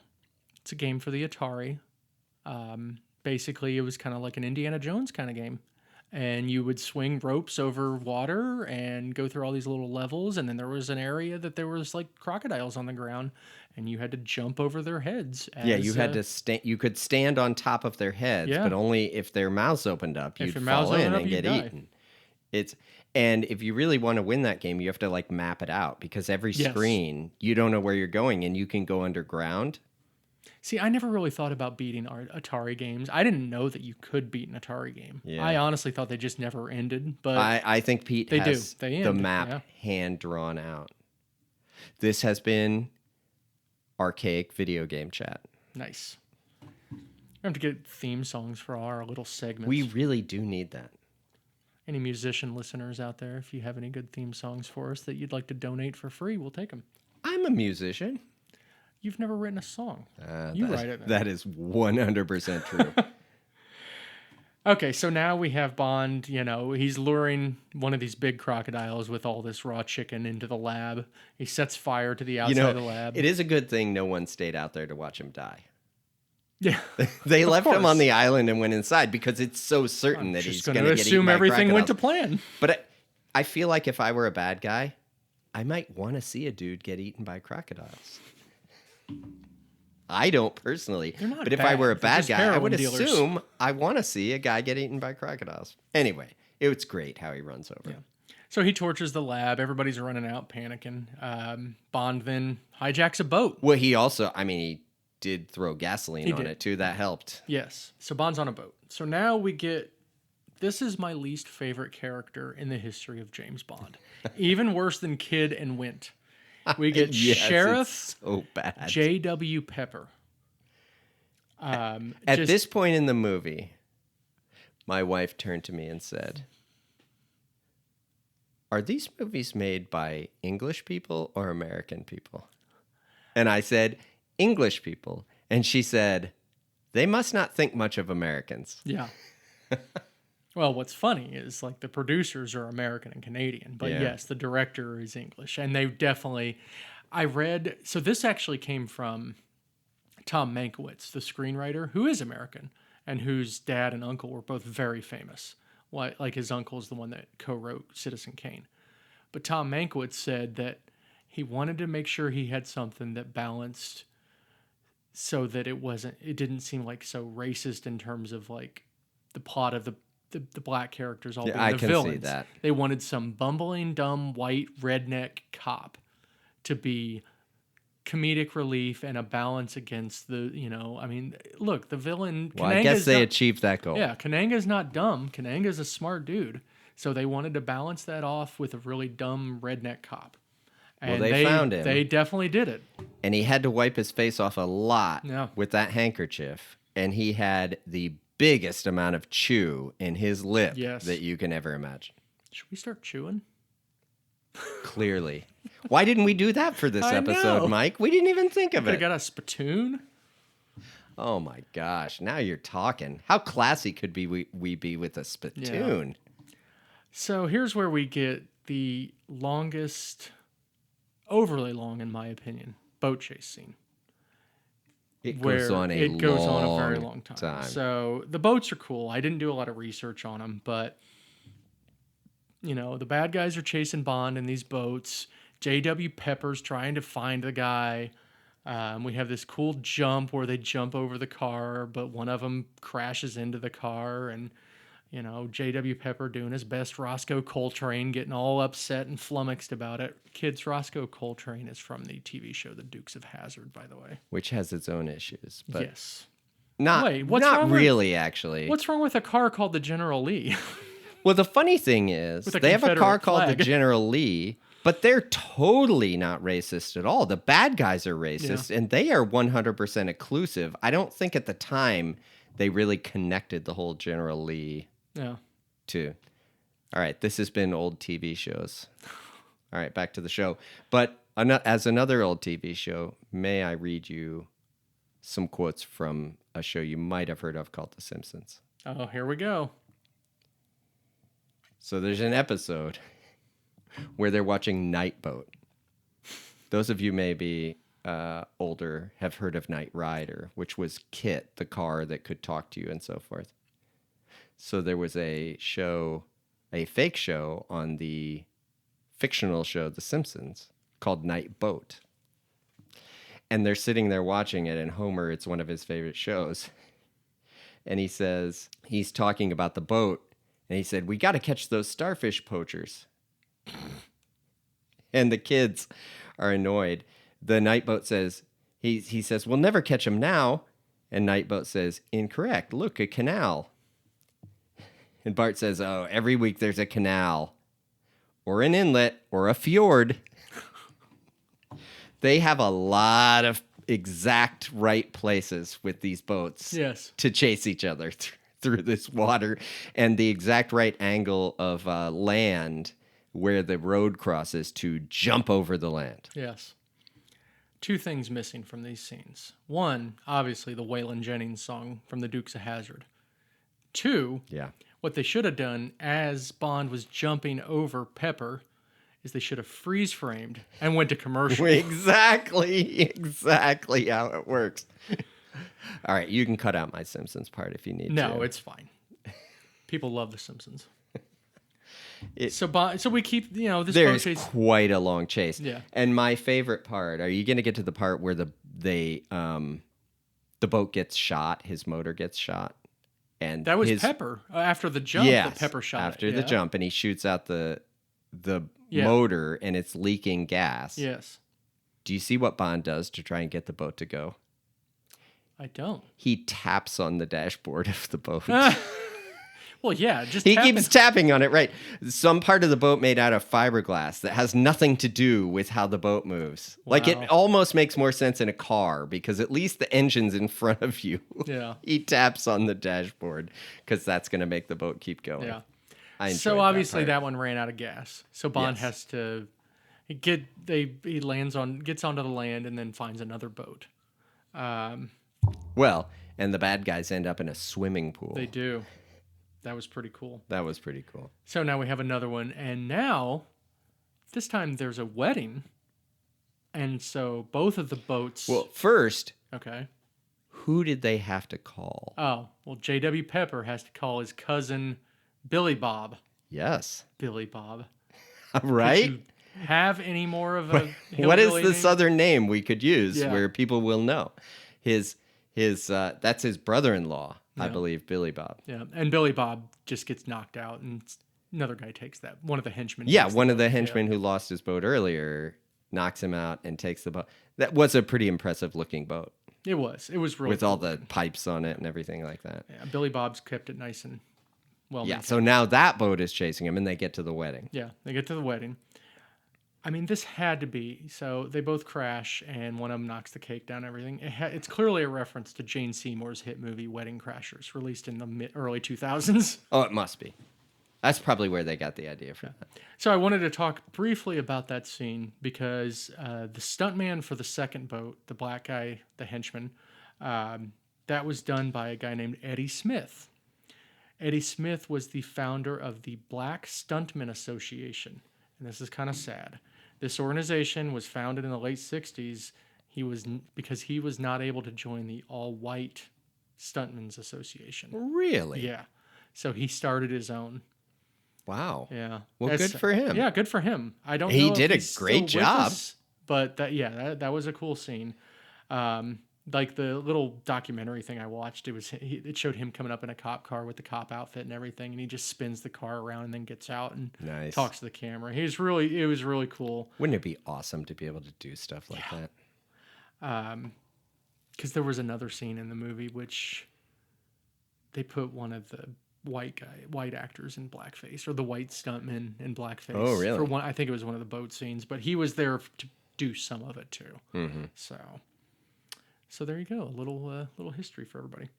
That was good. It's good when they hit the cake, of course. Like, these are funny things that you sort of expect to happen once you see what's happening, and then the Yeah. bride just starts Bride- crying. And then the husband has like a little smirk on his face or something for some reason. I don't know why. He probably just couldn't keep a straight face. Yeah, and also it would be a bit more traumatic. The husband's thinking, what a story this Yeah. is going to be. Yeah. And the wife is thinking, my wedding is ruined. Yeah.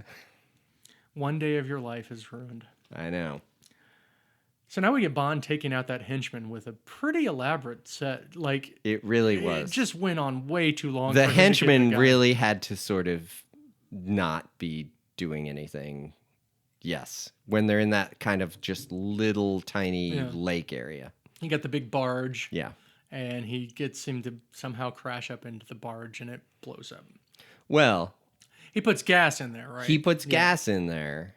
And then he drives by him again at high speed in a boat. And he reaches out and hits That's the right. throttle because that would be so easy to do. Yeah. Right? To reach into that boat and hit the throttle. Because you definitely know where the throttle is in a boat you've never seen Yeah. before and how to, and you're going fast and you can definitely just reach your arm out and you could never possibly get hurt with your arm out Yeah. the side of the boat at high speed, hitting the throttle on that other boat. All right. Anyway, it works. It worked, so I guess it's okay. So finally, after this very long boat scene, Bond arrives at the dock with Leiter waiting. J.W. Pepper's there, ready to arrest him, and then one of the other sheriff guys has to come along and tell him that he's a British agent and he's free to go. Pepper was not No. happy. You know that we see Pepper again, right? I read that. Yeah. Yes. I'll give you one. As Pepper, right? Give you one hint. Corkscrew. No, I don't have it.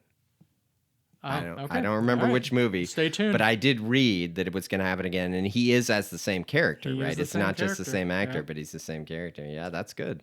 So Leiter gives Bond the tarot cards that they show that Solitaire is going to be killed that night. Yeah. So now we're at the voodoo ceremony that night, and Bond and Quarrel Jr. rowed ashore. Here's a little, I think this was a little thing they put in for people that read the book.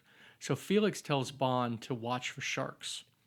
In the Right. book, Felix is nearly killed by sharks. Oh. Mr. Big throws him into a shark tank, and Felix loses like an arm and a leg in the book. This is like the third book Well, that of the would do it. series. Yeah. So, kind of glad they didn't do that plot point. I like Felix being what he is in these movies, as opposed As to. the third book, is he in the rest of the books, Felix Oh Leiter? yeah, he's in. I mean, he's in Diamonds Are But Forever. without an arm Yeah, and a he's leg? got like a claw and a artificial leg. Oh, that's Yeah. wild. Probably hard. They figured this will be really difficult to keep up with. Yeah, in we're the on the movies. 21st Bond movie, and he's Yeah. still got that. How do we explain to him? Yeah. So we go to Solitaire. She's being brought out to the ceremony for her to be sacrificed. I guess Jane Seymour really, really loved doing this scene. I think. Oh, interesting. Yeah, I'm gonna go ahead and talk about it here because Jane Seymour, she loved dancing. I don't know if she was a professional dancer, Oh. but she was a dancer. She actually would often practice with all of the voodoo dancers Oh, while interesting. they were rehearsing, and they said that the director and stuff got mad because she would get really sweaty and everything, and they have to reapply all her Oh, makeup yeah, because she I was doing imagine. that. But there was some behind the scenes footage of her doing that. I thought Well, that there was were really cool. clearly like professional Oh, yeah. dancers and stuff in that troupe that was doing the ceremony. Yeah, the scenes were very well choreographed. There were some people doing some semi-obscene things with the poles, though. Yeah, yeah, and they weren't Bond. Yeah. We have the return of the Snake Man with his little fake snake. Yes. Well, they bring out that like casket, and it's full of snakes, but it has that big green snake in it and a bunch of other snakes. So he's doing his little dance and stuff. While this is going on, we're seeing Quarrel Jr. planting the bombs in the poppy fields. And then we have Baron Samedi rising up from the ground. Bond shoots him, and it just breaks because it's not really him. It's just like a plaster cast of him. Plaster caster, another Kiss reference. Oh my gosh. Don't look that one up, kids. Yeah. So then Bond is, shooting up some of the people. Not with his normal Walther PPK because obviously that got bent in half earlier in the movie. So he's got this did. gigantic revolver that he... Yeah, He's with I using- assume only six shots in it, which Yeah. I kind of noticed and wondered. Like it does run out, obviously. That's why. Because I wrote down... Because then the real Baron Samedi comes up and he's got a knife. Yeah, Or, I didn't count, but I assumed that the gun ran out of bullets because it's just a revolver and it's only got 6 shots. Because my note was, why didn't Bond just bring a gun to the knife fight? Exactly. So Did he shoot 5 or 6? Gotta ask yourself, do you feel lucky? Kids, that's a reference to the movie Dirty Harry. So Bond and Samedi have a nice knife fight. Of course, Bond is going to be better because he's Bond, and he Yeah, he's trained and all knocks Samedi into the snake coffin. that. As a little aside, Yes. My father was in the FBI, as you probably know, but other people don't. And we had discussions as kids. We were fascinated by this. And he talked about how to disarm a person with a gun, which I won't go into too much because I'm sure I don't know the exact way, but I know what he told us. But then we talked about knives, and he talked about how it's actually, in a way, much scarier to go up against a person with a knife because you don't know, right? They flail that around. Yeah. It's hard to catch that and figure out if you're not going to get like really cut by it and everything. It's much more difficult to get a knife out of somebody's hand Yeah. that's going to cut you than it is to get a gun out. Interesting. Although guns have their own problems, Right. obviously, if somebody shoots them. But But, you can get shot in the leg with a gun, you'll be fine, but a knife can... a knife can just cut. can Yeah, get an artery and when or someone's something anyway. flailing it Yeah. about, even if they're not a pro, when they're flailing it about, you can imagine it's not that easy to figure out how you're going to get to them without getting seriously injured. This has been FBI Talk with Charlie. That's right. Bond rescues Solitaire, cuts the ropes off, takes her away. They drop down in that, because I should say that Samedi rose up from the ground. The real one. The real Samedi rose up rises from up. the ground. Yeah, and in the Bond same takes place. that down. And That was pretty good. Well, he realized that they tapped 3 times on that headstone or whatever, however many times that can be in the corrections. And that was the signal, obviously, to the underground people to lower it down or raise it up. And so that was pretty good. He taps on there, and then they lower him down into the secret lair where some other henchmen are. Yeah. So now we got our red shirts. Yeah. We got our Gilligans because they looked like Gilligan shirts. Okay, did you write down what they say when he gets down there and starts fighting guys? I did not. He gets on the little PA system, the red shirt guy down there, and he goes, "Trouble." Nice. I mean, it was. And then he turns the alarm on. It was trouble, but like you might be more descriptive. We get our first automatic doors of this movie. Your Oh, favorite I'm thing. so glad you love wrote your that automatic down. doors. I totally wrote that down. He had to flip up a thing this time to make the automatic door work. Yeah. And now we get our, obligatory civilized drinks with the villain. That's This is right. where Kananga talks about everything and, Tells him his whole plan offers him and what's about to happen. Some refreshments. I debated whether I would consider this a gadget or not. I'm going to go ahead and consider it a gadget since Bond did have it. It's the shark gun, Yes. since it plays a prominent role. So Kananga has the shark gun, and he shoots it, and we see Whisper sitting Whisper's on sitting couch. on a couch. Poor Whisper. What did that Yeah, guy I know do to that. deserve that? I mean, I it's not like it don't killed know. him, but still, Yeah. he shot the couch, and the couch blew up, and then Whisper just gets knocked off. Well, it the doesn't, back. let's be clear. It doesn't blow up in It the sense of like inflates. TNT. It inflates it into a inflates. huge thing and pops. Right. Because this is clearly like some kind of like CO2 cartridge or whatever that a bunch of air comes out of, Yeah. which I guess was intended to make the shark inflate and blow into Yeah. pieces or something. So once again, we have a villain that has a monorail, and again, it's more of a Shelbyville thing, but it's there. Ah, The Simpsons. And Kananga, Bond doesn't have a chance at this point. Kananga captures him. They escort him into another room where there's an overly elaborate slow death machine, which Live and Let Die. They clearly stole this from Austin Powers. I mean, this is almost exactly what they do in Austin Powers, Right. where they're Bond and Solitaire are on this platform, and they're going to be slowly lowered into a tank that has sharks in it. Now, they're not ill-tempered sea bass. They're not sharks with laser beams on their heads. No. They're just sharks. Regular sharks. Yes.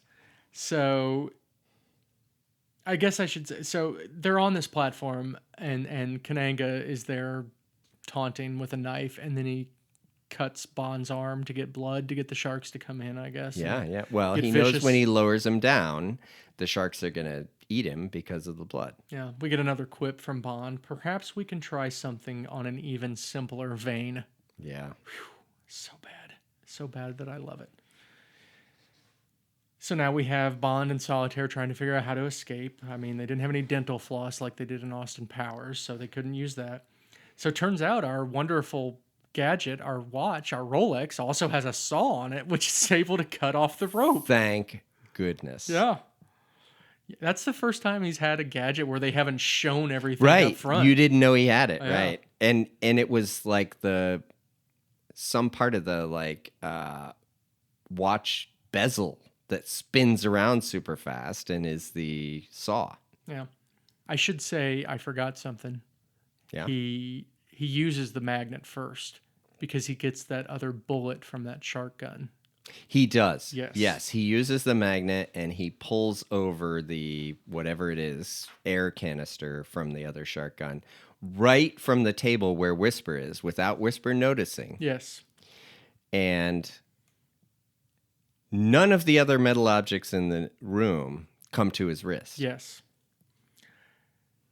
We get this. Now we get our big fight with Kananga at the end with, another knife fight. And Kananga, I read that it was specifically, he was doing or Yaphet Kotto was doing Haitian forms and stuff with the knife and everything. So that's why they look kind of weird. It's They like did a look normal weird. white Oh, but it knife was fight, actual. But Okay. it was, that's good. Yeah. Yaphet For anyone Kotto. who knows what that is. Yeah, Yaphet Kotto, this guy seemed like just a really cool dude. Really professional actor. I've only seen him in one other thing, but I think he died in the late 2010s. But he had a good career. So they have this fight. They end up in the water. Bond shoves the shark gadget, the shark gun bullet into him, and then makes it so He doesn't think to open his mouth and Yeah. push it back out. And we have the most ridiculous death to date in a Bond movie, where Kananga inflates and goes up to the ceiling and blows up. No blood or anything. He just blows up and very cleanly. Well, for one thing, this is another episode of Charlie Ruins a Movie for people. Why does he go up out of the water to the ceiling? Is it helium that's in there? I don't understand. The couch didn't float up to the ceiling. No, why does he end up at the ceiling? Because that looked cooler. I guess it would look cooler I than him assume blowing so. up in the water. Yeah, right. It was good. Could you imagine how bad the CGI would look? Because they would really blow him up in these days, and it would just be blood and guts everywhere. It would be. But I know. Instead, it looked like he was actually made of balloon material. Yes. With a suit on. Yeah. And we get yet another quip from Bond. Well, he always did have an inflated opinion of himself. So good. I love him. I love these quips so much. He has good ones in this movie. They're silly, but also good. And you can just imagine the writers sitting around. All right, we need something with inflated in it. Yeah. What's it going to be? We are now in a new scene. Bond hijacks a train. It's all done. Yeah. We're all fine. Yeah, Bond Everything's hijacks good. a train. Oh, wait, no, he didn't hijack a train. I guess he just bought a ticket this time. Yeah, it's all. I mean, everything's fine now. Yeah. Him and Solitaire. Him and Solitaire are in the train car. Is it just me, or was Jane Seymour wearing the same dress that Daniela Bianchi was wearing in From Russia with Love? I don't know. Looked Maybe. very similar. Right? So we see this bag being put onto the train, a mail bag, and of course it's Captain Hook for one last fight. It's pretty good when he cuts himself out of Yes. the bag. I mean, that's pretty good. We get our second ever train fight scene in a nice enclosed space, very similar. It's almost like they did that on purpose to kind of Harken back. here's our new Bond, but remember when we did this? Yeah. They had to choreograph the fight scene on the train very well because they didn't want that hook falling off. Well, I don't know if you've ever been on a train like that with a car where Maybe you once. sleep. Yeah, maybe once. I have in Europe. Yeah. They're very small. Very small. I mean, obviously, you're sleeping on a train, right? They're not going to give you some huge area. They want to sell as many, and all you're doing is having to sleep. It's a very small space. Yes. So that would be tricky. But there is one thing that bothers me about the fight, which we'll get to. Well, let's go ahead. What's Okay. yeah. At one point with that hook, he shoves it through the window and breaks one of the windows. And it becomes very loud, which it then is never loud the whole rest of the scene. And when they open the window, you know, when he's trying to get Bond and he's got the hook against his throat and everything, and then Bond opens the window and then he like kind of traps his arm in the window. He tears his shirt sleeve off and you see the whole weird like Yes. apparatus that is his arm and everything.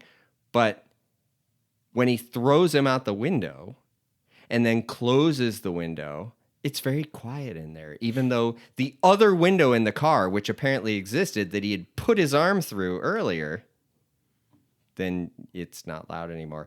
I also really enjoyed how he shut Solitaire up in the bed. Yes. He pushed the bed up against the wall.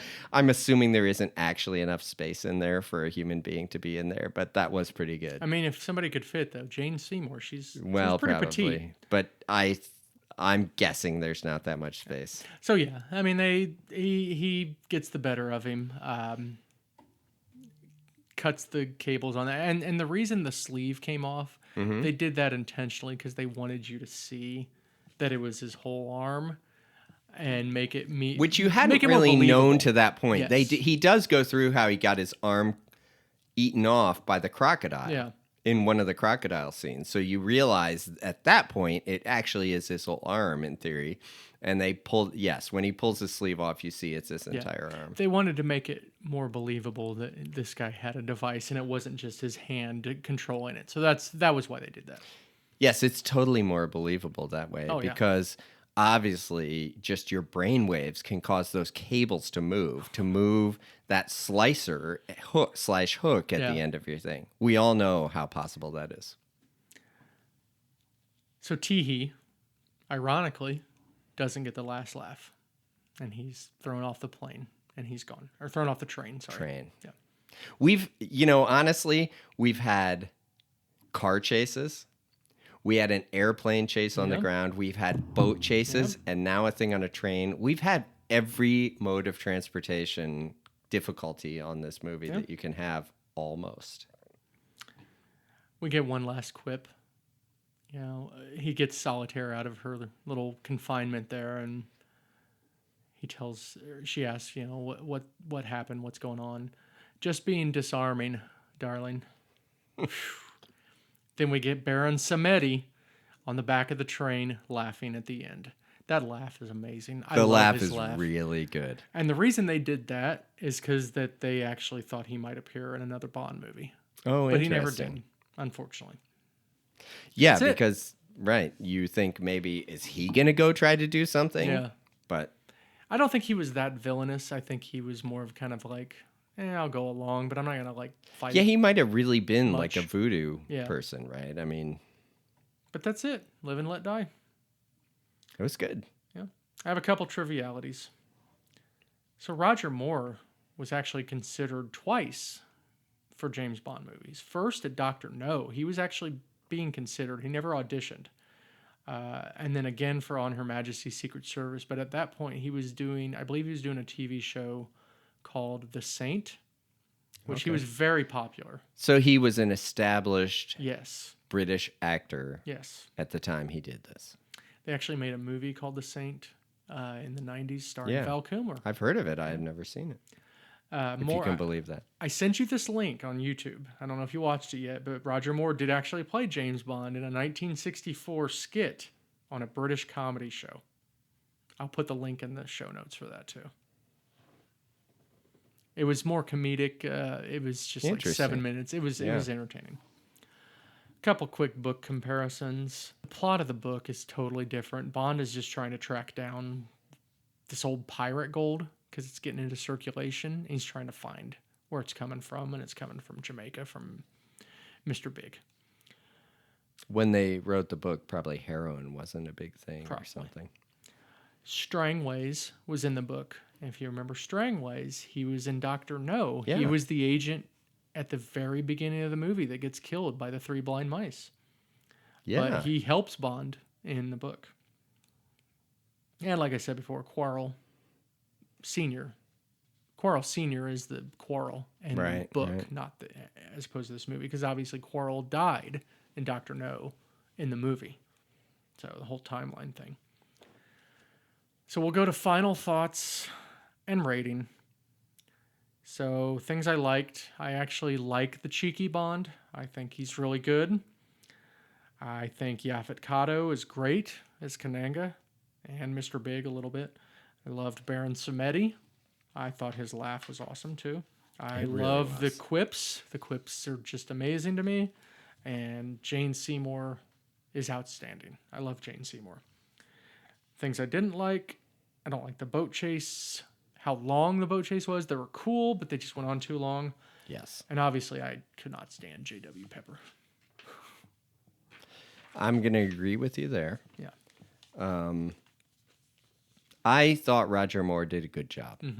The writing was good, and his delivery was dry enough that it wasn't ridiculous, right? He said those quips, and they were good. I thought that was good. Yeah, Kananga was good. He did a good job. Yes.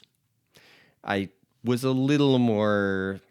I mean, the whole scenes in New York and New Orleans kind of bothered me about sort of the African-American thing. But that's interesting what you brought up about them wanting then Sheriff Pepper. Yeah. He's not great. Yeah. He's really not. So I guess I should just talk a little bit about that whole, I mean, the book seems a little more racist, but it's more like the book is... I don't think Ian Fleming was trying to be racist. I think he was actually trying to build up black culture, but he was doing it in a way that, like, he seems like a colonialist or a master, and like he still saw them as the voodoo people and all. I mean, the voodoo stuff that was real stuff. I know. It was real stuff, but just the reading about, like, reading the book and everything, it was like, I'm trying to think of the term for it, but have you seen the movie Green Book or the movie Driving Miss Daisy? I've seen Driving Miss Daisy. Kind of this like white savior kind of thing. Like, yeah, they're building themselves up, but it's thanks to us helping kind of thing. So it's not great in the book. I thought in the movie, I can see how you'd maybe see that it feels like it's like racist, but really it's a product of the blaxploitation movies. Yeah. So you have like Shaft and, I don't know if it was before or after this, but Foxy Brown. Yeah. There was a movie called Sweet Sweetback.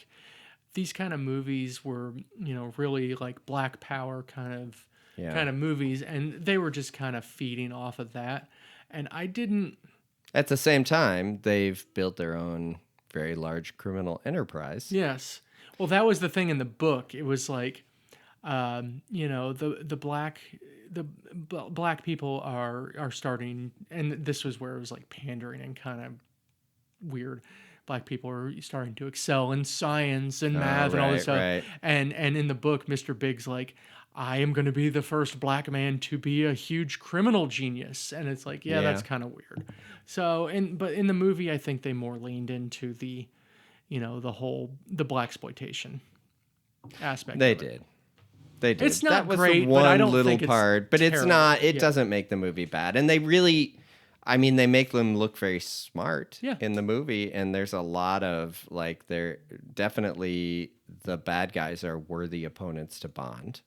Obviously, he's gonna win because that's how Bond movies are. But no, that part kind of bothers you in a modern age.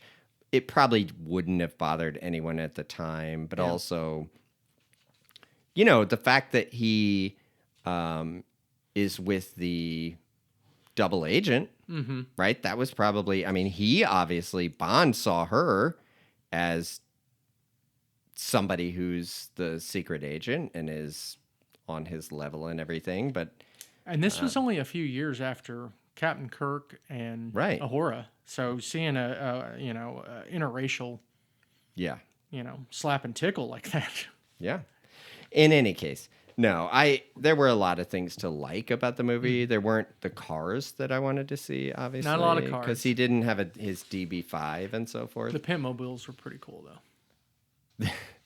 That car was pretty awesome. Yeah. I would like to see that in real life. And there were only 7 made, so I mean, that would be a cool car to see. So real quick before we get to the rankings, and we'll start with the rating. But before that, the slap and tickle count, we're up to 18. He's really spreading it around these days. Bond in a boat count's still 5. I honestly don't remember the next Bond in a boat count. We'll see. He was in a boat, and He I was in wondered what might happen. Yeah, but he didn't finish on a boat. No. It's all about finishing Yeah. on a boat. Okay, we'll start with rating. What's your rating for this one? Out of 5 stars. I will go ahead and say mine. I am giving this one 4 stars. Okay. I'll give it 4 stars too. I think it's ahead of Diamonds Are Forever. I So really struggled with this one, honestly. I'm going to be honest. Before this, I had mine at 7 also. Yeah. Talking through everything, it's like, I think I like this more than I thought. So I'm actually going to put this one at number 5. Oh, I'm good. going to put it above You Only Live Twice. It is good. It's a good movie. There's a lot of stuff to like about it, and I think Roger Moore does a good job. And Jane Seymour is good. I mean, all the acting is actually very good in this movie. All the acting. Yes. There's nobody who's sort of on the edge. Right.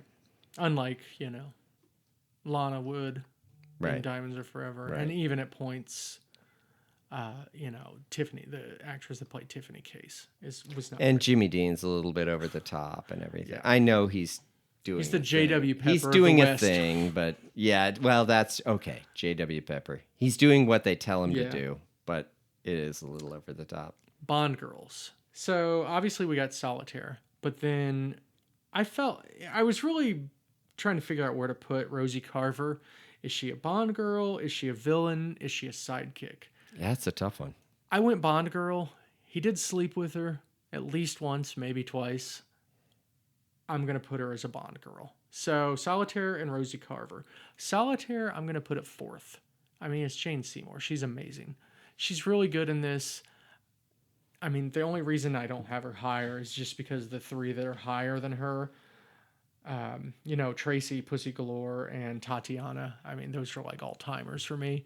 But Solitaire is awesome. So she's a 4. Rosie Carver, I just put at 11, which I think is just right above Patricia Fearing, which didn't have much of a part. She was like the physical therapist in Thunderball. So Yeah, she's more taken advantage of than Yeah. a Bond girl. So where would you I'll put her Solitaire? at the same place Okay. at 11. But I'm going to put Jane Seymour at 3. Okay. I mean, she did a good job. Yeah. And I enjoyed the scenes with her in it, and the outfits were outstanding. Yeah. Villain. So I got 3 villains. We got Kananga, Teehee, and Baron Samedi. Kananga, I loved Kananga. I thought he's a really good villain, but he's still not Goldfinger. So I got No, Kananga at goodness, 5. no. I got Kananga right below Goldfinger at 5. I have Teehee at 7, so right below Odd Job. And then Baron Samedi at 8. Baron Samedi is going to go above Kid and Wint for me because he was much less annoying. I'm going to put him below Kid and Went. And I'm going to put Kananga. I'll put him at 5. I do think Kananga's at 5. Okay. But I like Odd Job. He's great. I think, and I like Kid and Went. Yeah, Baron Samedi is below Kid and Went at 8 for me. Okay. And then Teehee. Teehee, I'm going to put him at 7 above Kid and Went. Okay. So we're the He's same on pretty the good. first two. I like the claw claw, is pretty yeah. awesome. And he's always so creepy with that little smile he's got the whole time. I know, right? We got He two looks so happy to do his job. He does. Like Odd Job. Odd Yes. Job looked happy too. Our sidekicks, we got Quarrel Jr. and Felix Leiter. Quarrel Jr. I'm putting at 6. So just right above Paula Kaplan from Thunderball and Yeah, right I below agree. Felix Leiter. Agreed. So Felix Leiter, obviously, I'm keeping him at the same spot. Yeah, I agree. Leiter, it's almost like I shouldn't even have Leiter on here. I know. Because he's so different in each He's one. kind of his own thing. Yeah. It's kind of like he's almost to the point where he's like M and Q. So maybe we retire Lighter from the ranking list. We can do that. Well, we'll have to talk to the rules committee. Right. Gadgets. The watch. The magnetic / saw blade watch. I put it 5. So I put it right below the briefcase from Russia with Love, above the safecracker. And then the shark gun, I got right below that. So I'm gonna put the watch at 5. yeah. I'm sorry, 4. Okay. So you're putting it above the briefcase. Well, for me, it's below the briefcase. Still. Oh, okay. It's Yeah, I above don't Little have yours. Nelly, which I know you really love I Little did like Nelly, Little but Nelly. Nelly, yeah. The shark gun. I feel like that watch plays such a big part in this movie. He uses it a lot. And the shark gun, I put it 6. Yeah, I agree. Above the grappling gun for me. Yeah. It really appears at the very end. You don't even think it's a thing, but it's a huge part of the plot. It so is. It is. But the watch is even bigger. The watch does so Yes. much for him. So we know we know your quip. Can you read your quip aloud so I remember it? You should never go in there without a mongoose. It still makes me laugh. Everyone just has a mongoose on them, Mike. I mean, Right. when you need a mongoose, you just get it and take it in there. So my quip is there's no sense in getting off half-cocked. I mean, And I actually hadn't ranked this one yet. I am going to put that one at number 5. So it's right below, for me, This Never Happened to the Other Fella. Your silly quip, you should never go in without a mongoose. I'm going to put that at 11. Right below, I think he got the point. oh, so we have to rank each other's. Oh, yeah. All right, I'm going to go with mine at number 5. Okay. Right above Shocking, Positively Shocking. And I'm going to put yours about half cocked at number 6, right above He Blew a Fuse. Okay. So on your list now, He Blew a Fuse is 5. It's 6. Sorry. So I moved He Blew a Fuse down. That's why it's above Okay. it. Okay, this is the most difficult one of all. The I don't know that theme we're going to song. be able to make a decision on this. The theme song, Live and Let Die. Boy, I'm going to is it let you go good. first. Where would you rank Live and Let Die? I mean, it's number 1, my friend. Oh my gosh, it's so good. So looking through these, my number 1 is Live and Let Die is number 1. Yeah. Come on, it's not even exactly. close. I know, right? That song is amazing. I mean, it's Paul McCartney. Yeah. But also, it's got all the bombast you want. Oh. It's got great lines. Yeah. It changes up everything. I mean, it's just so good. I'm gonna be interested as we go through all these. If anything, when can it's gonna get drop above below it. Yeah, I know. Yeah, it's going to be tough. that'll do it. It's a good ep. It's a Yeah. long ep. We've gone long I today. know. Our next episode 009, The Man with the Golden Gun. All right. Thank you, Charlie. Thank you. We hope you enjoyed this episode of Bottled in Bond. If you'd like to send us a message, you can do so at bottledinbondpod@gmail.com. Till your next briefing, pour yourself a drink, light a smoke, and find yourself a spirited companion. Goodbye.